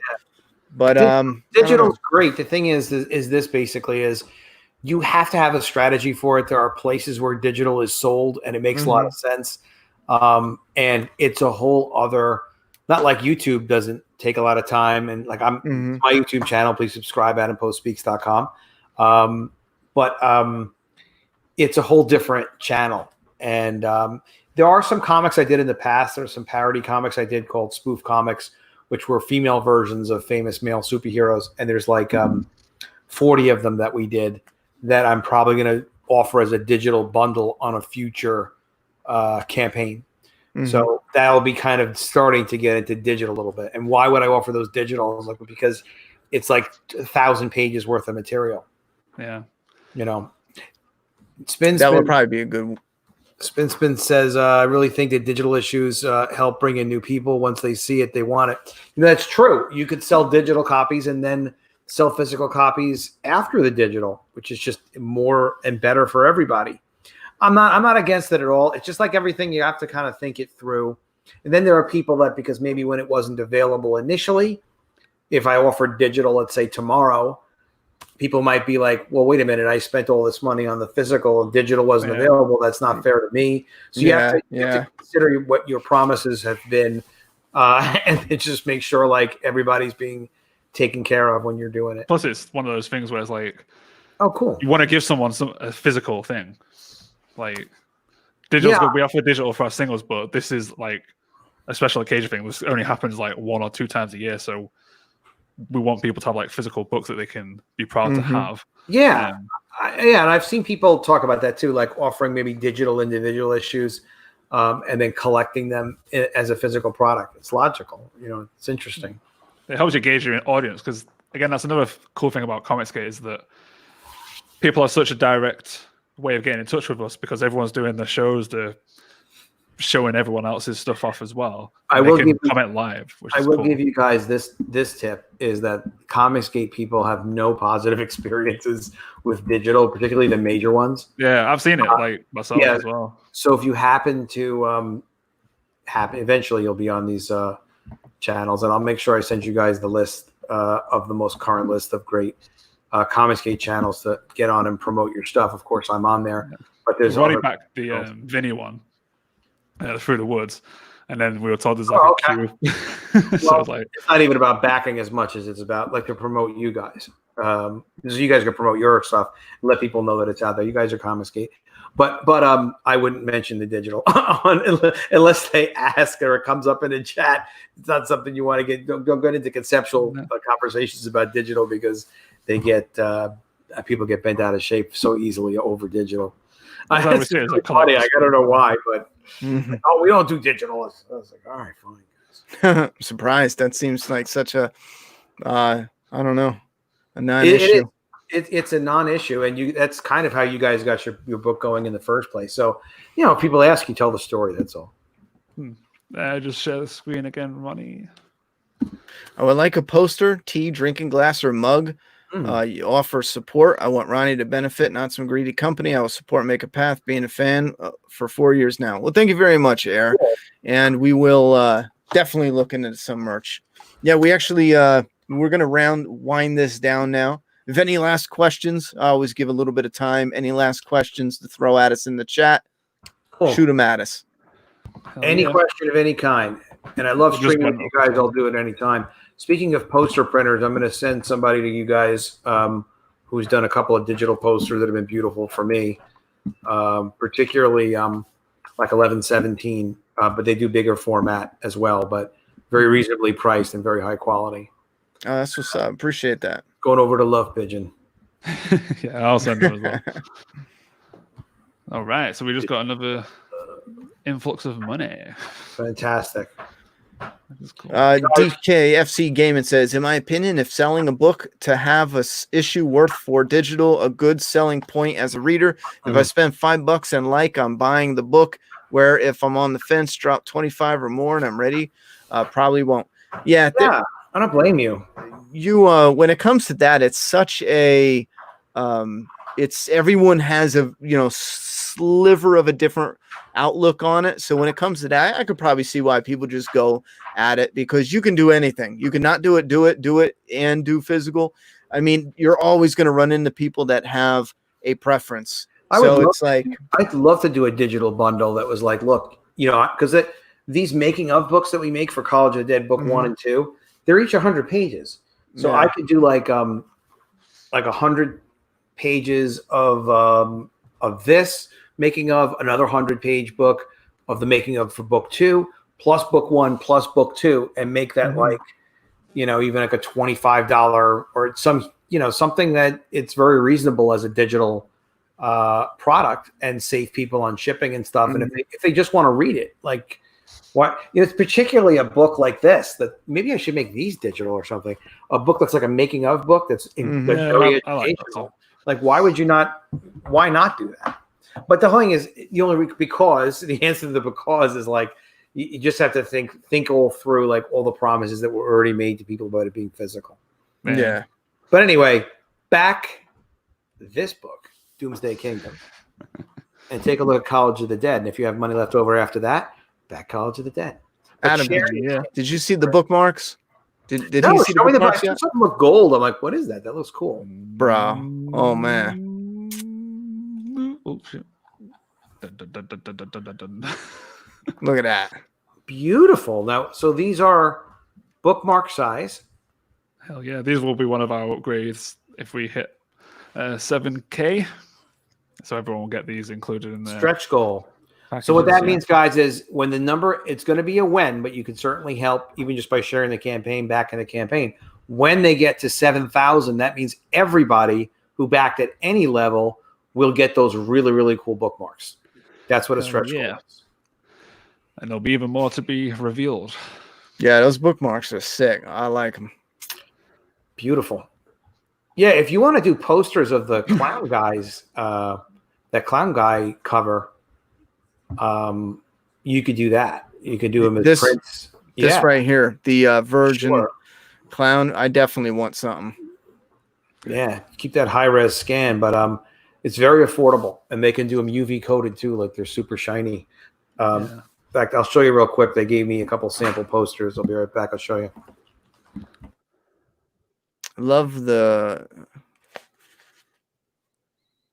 what? I don't know. I was gonna say visceral. Why did my brain go to that?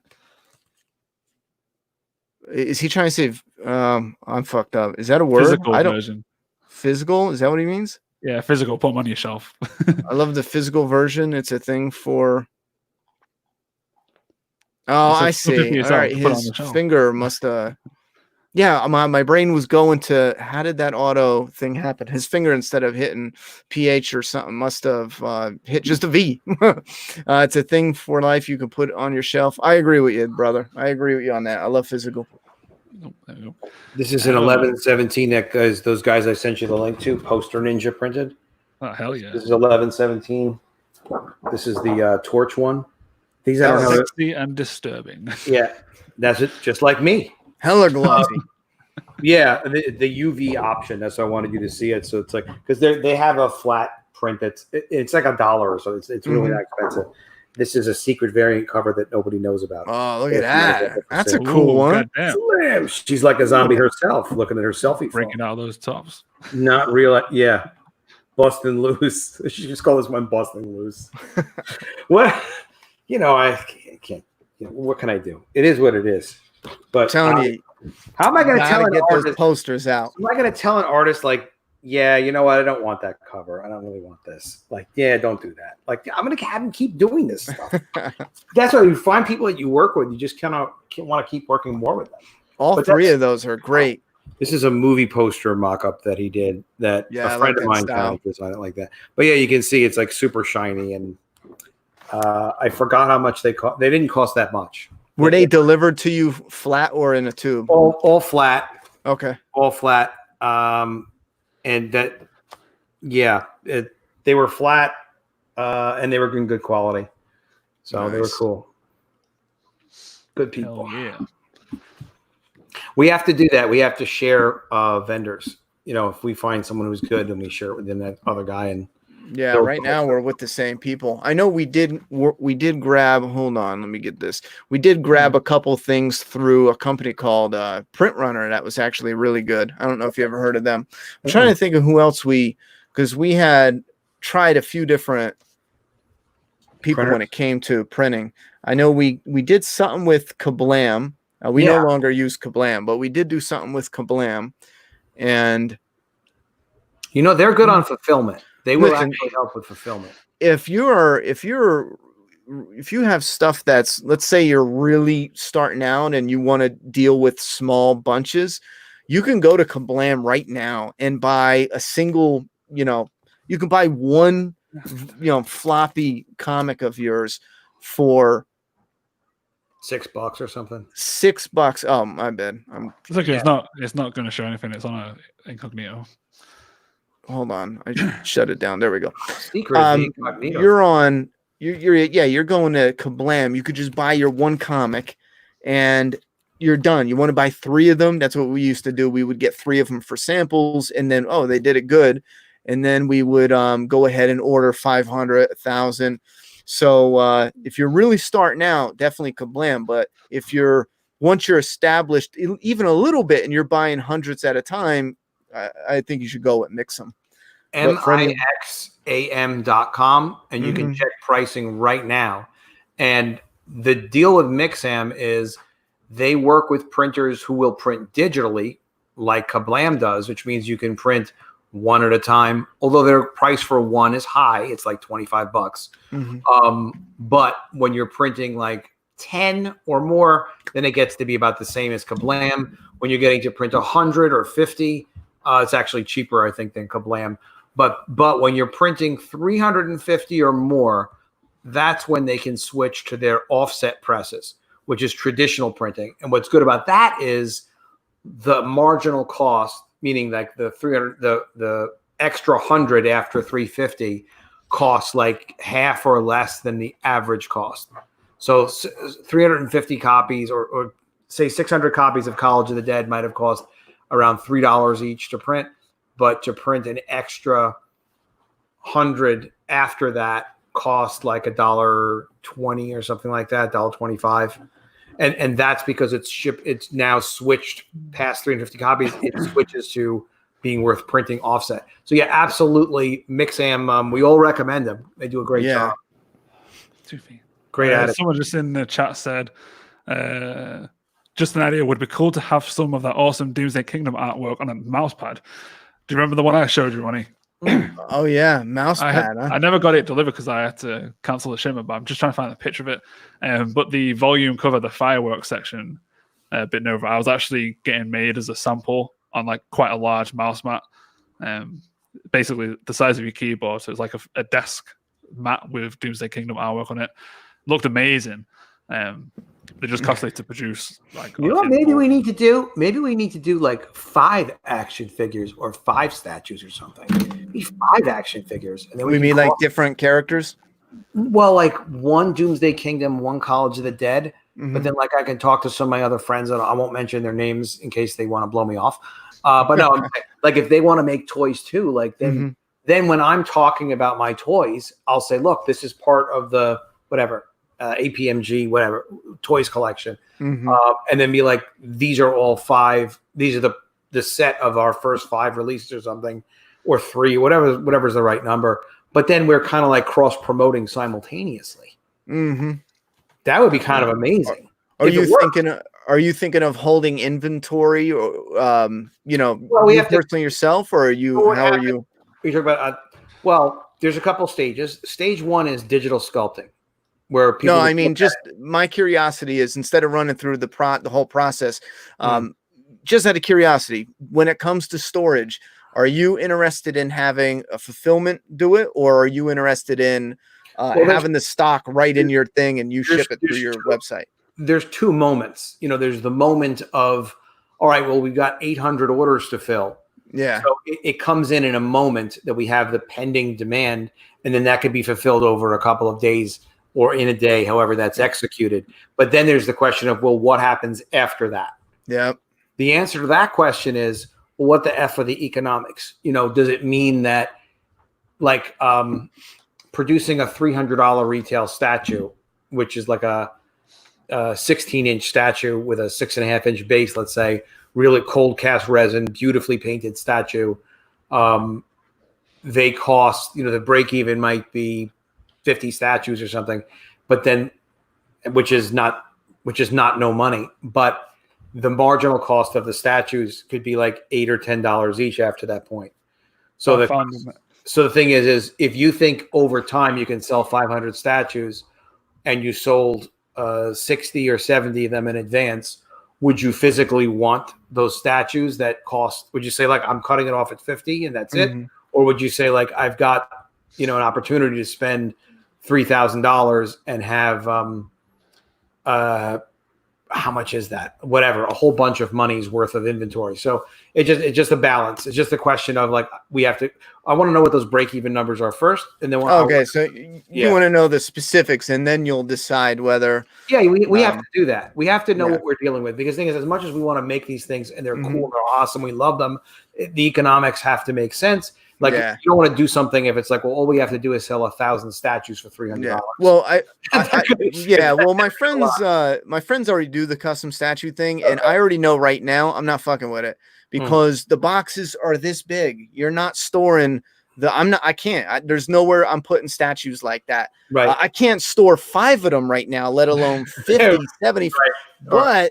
But when we're talking about figures, I could throw 10 boxes of figures over here to the corner, that because so that's what I was kind of seeing, because me personally, just out of my personal, I would like a few hundred figures laying around to put on our website. And then when you get orders trickling in, when you do the whole shebang right up front, you're going to deal with space. But once you get them out the door, and then you're dealing with the new people hearing about it, or the people who didn't have money, but now they have money.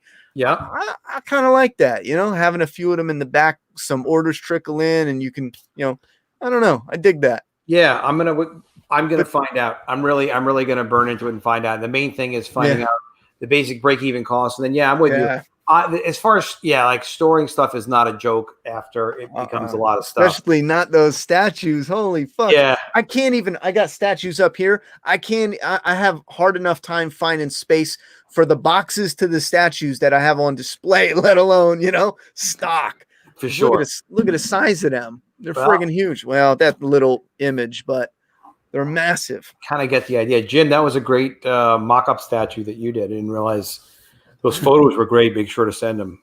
Yeah. Well, I've just found the mouse my image bitten over, so I don't guys, I'm around. Usually on Tuesdays and Thursdays, I'm doing a show on my buddy's channel from like 7 to 9 EST. But I'm around a lot of nights if you guys want to stream. This is one of the fun things about talking about the campaign. Where's the campaign at? Where's it going? People have questions about the campaign. Then you also, you see Ethan's show numerous times.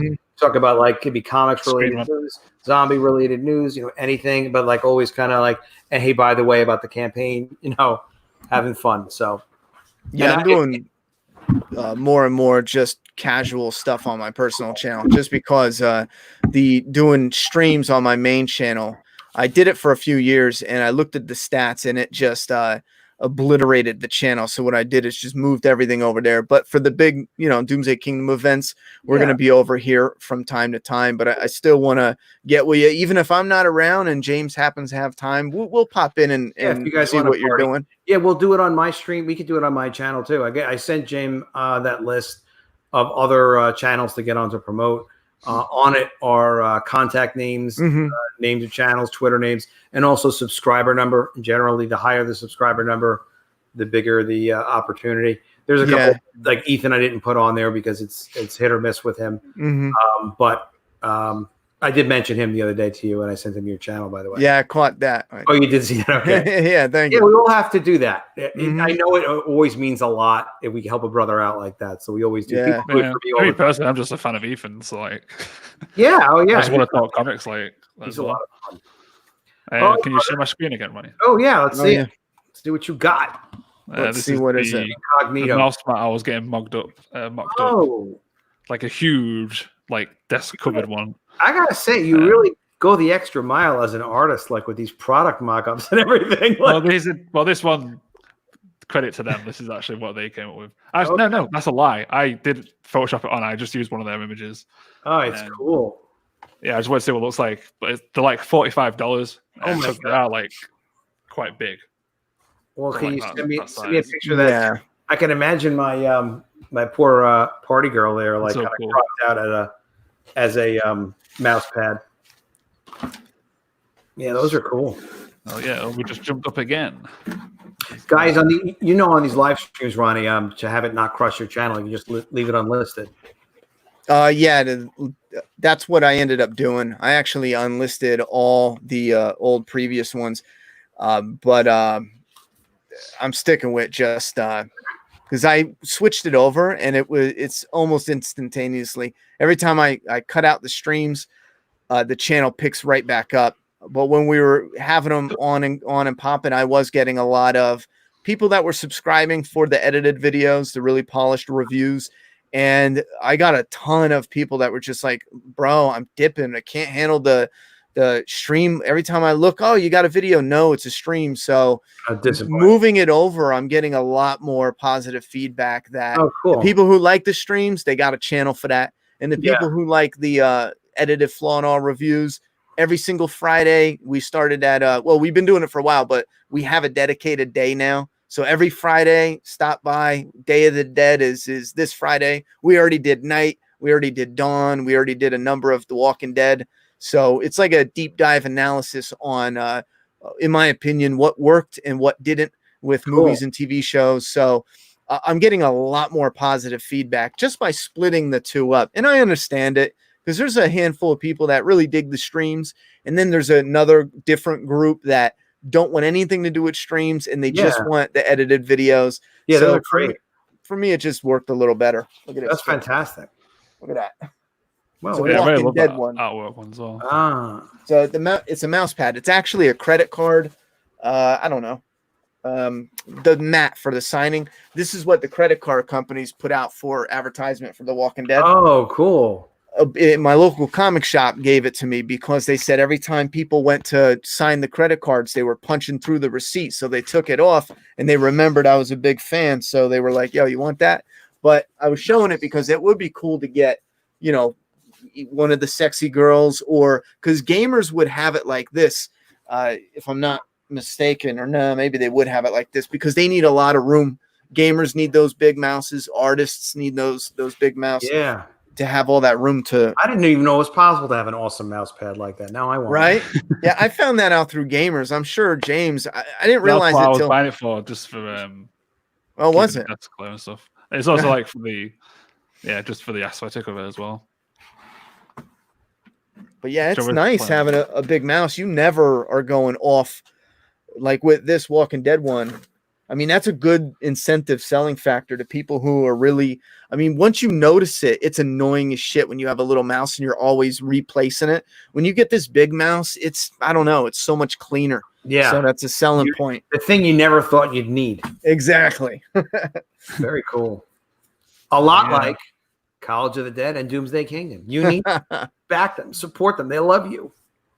It's the time for more zombie content, not less. Yeah. Not cut down. Done right. Ramp Zombies up. Right. And done right. Unfiltered, sexy, horrifying. The time is now. I mean, I think that zombie right there is pretty sexy. A different kind of sexy, I admit. But still sexy. Most of us are into that. Absolutely normal. Don't judge. Yeah, totally normal. Almost at 1,800, guys. Thank you very much. Anything before we round this out? Anything anyone wants to add that they forgot last minute, or maybe we got cut off somewhere? Guys, just as a reminder, it's a huge help, even when you just share the campaign on social media, on Twitter. Just boom, click, and you don't have to write anything fancy or anything like that. It's a huge help. My campaign, same, it helps me just as good. College of the Dead graduation day. It is shipping 2 weeks from today, actually. It's 2 weeks. Yeah, even a little sooner even. Yeah, it's shipping. It's shipping. I'm really psyched about it. It came out great. Classic George Romero style zombie apocalypse series. And this is just the second book. The first one's still available. The third one's going to be coming out in January. So get on the zombie train so it does not leave without you. And definitely, I'm really happy to be working with the Doomsday Kingdom guys. Good people, great attitude about zombies, great attitude about comic books. And, you know, it's not just it's cool to be on YouTube and not just talking only about other people's stuff, because a lot of times we will criticize other people's stuff. And it's like, well, great. Well, what can you do? It's like, well, this is what we can do. Yeah. And we're just getting started. I know what you mean. We're just getting started. I know. This is our big push. If you like my rap, sub to me at AdamPostSpeaks.com. It's my YouTube channel. It'll be more of the same. Put in the orders and then yell at them. Say, fucking posters, Adam. Do it. Damn it. Where are those toys you've been bragging about? They're not bragging exactly. But yeah, no, we're going to make it happen. We're going to make it happen. I mean, I might be just wildly curious my damn self, but there's just something about the artwork. I don't know what it is. There's something about it, and I think it would do well with posters. Yeah, you really do. You're right. We're doing posters. We have to. Posters, apparel, everything. Damn it. And you check out Crypto Fashion. Good people. I wrote that down. I'm definitely going to check them out. They'll send you one of their 1099 contracts because of how they pay you. And oh, gotcha. You own everything, and they, you're good to go. Oh, that's what's up. Yeah. All right. We've got that. All right, gentlemen. Working for us. Thank you very much for stopping by, Adam. It's a pleasure. Appreciate that. I'll zombie with you guys any day. Oh, yeah. Glad I could be here. Congratulations on the launch. I'll see you on a lot of other channels. And if there's anybody you want me to reach out to specifically, let me know. Absolutely. Appreciate that. We'll check that list. All right, brothers. Talk to you later. All right. Have a good one. Bye-bye. Yeah. And we're winding down now. We did 3 hours. We were only going to do 2, but when you get going, that time. I know. Poor James. I was like, oh man, I gotta check on the kids. They probably lit the house on fire. I don't know what they're doing out there. My cats are just started messing around like now because they know it's too fucking late. Yeah, they'll let you know. Answer some final questions that came in. Do we have any? We have Ronnie. Are you picking up Dawn of the Dead in 4K when it drops? Originally, I said absolutely, hell yes. And then somebody said, oh, Ronnie, where's the US link? And I said, what do you mean? It's Zavvi. It's a UK company, but I've ordered through them and I've gotten product. It's fine. And then they said, well, what about this disclaimer that says Dawn of the Dead is being released, but it's only released in region B, which means it's not going to play in American Blu-ray players. So I went from being like, yes, I'm getting it, to wait, hold on, that's not right. I gotta wait. I'm not buying it. I'm not buying a new Blu-ray player just to play Dawn of the Dead. I mean, I want it, but I'm not doing that. So I'm assuming because it's coming out, there's got to be a version that's going to be a US, and it's just not, I don't know, in the system or being promoted yet. But I'll look into it. But I warn you, if you're looking at that Dawn of the Dead in 4K, just make sure you're looking at one that is going to play in the US, because the one I showed off is a region B. Unless they updated it and I didn't know. So let me know if they did that. All right. What else we got? This is one. Have to eat and drink my root beer, but I will be back to check your next stream. Thank you very much, Air. I appreciate that. Joris says, I feel you, James. Tired.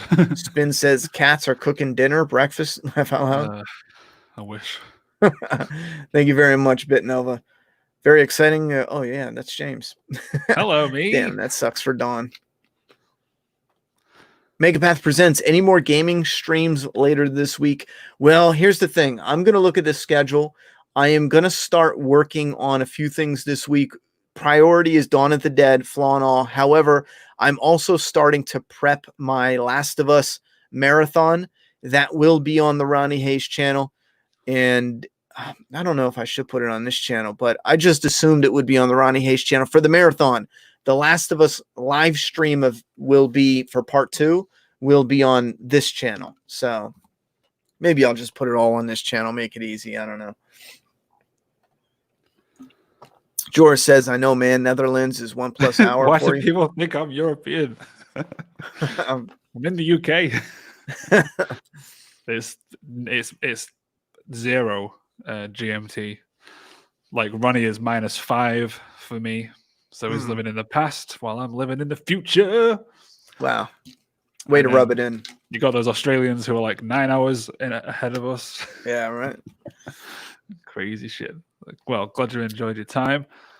Spin says, Ronnie, remind everyone how long the campaign lasts. 30 days. That's 30. So you got 30 days. Let's say you don't have your paycheck now, but you're like, man, I do want to get it.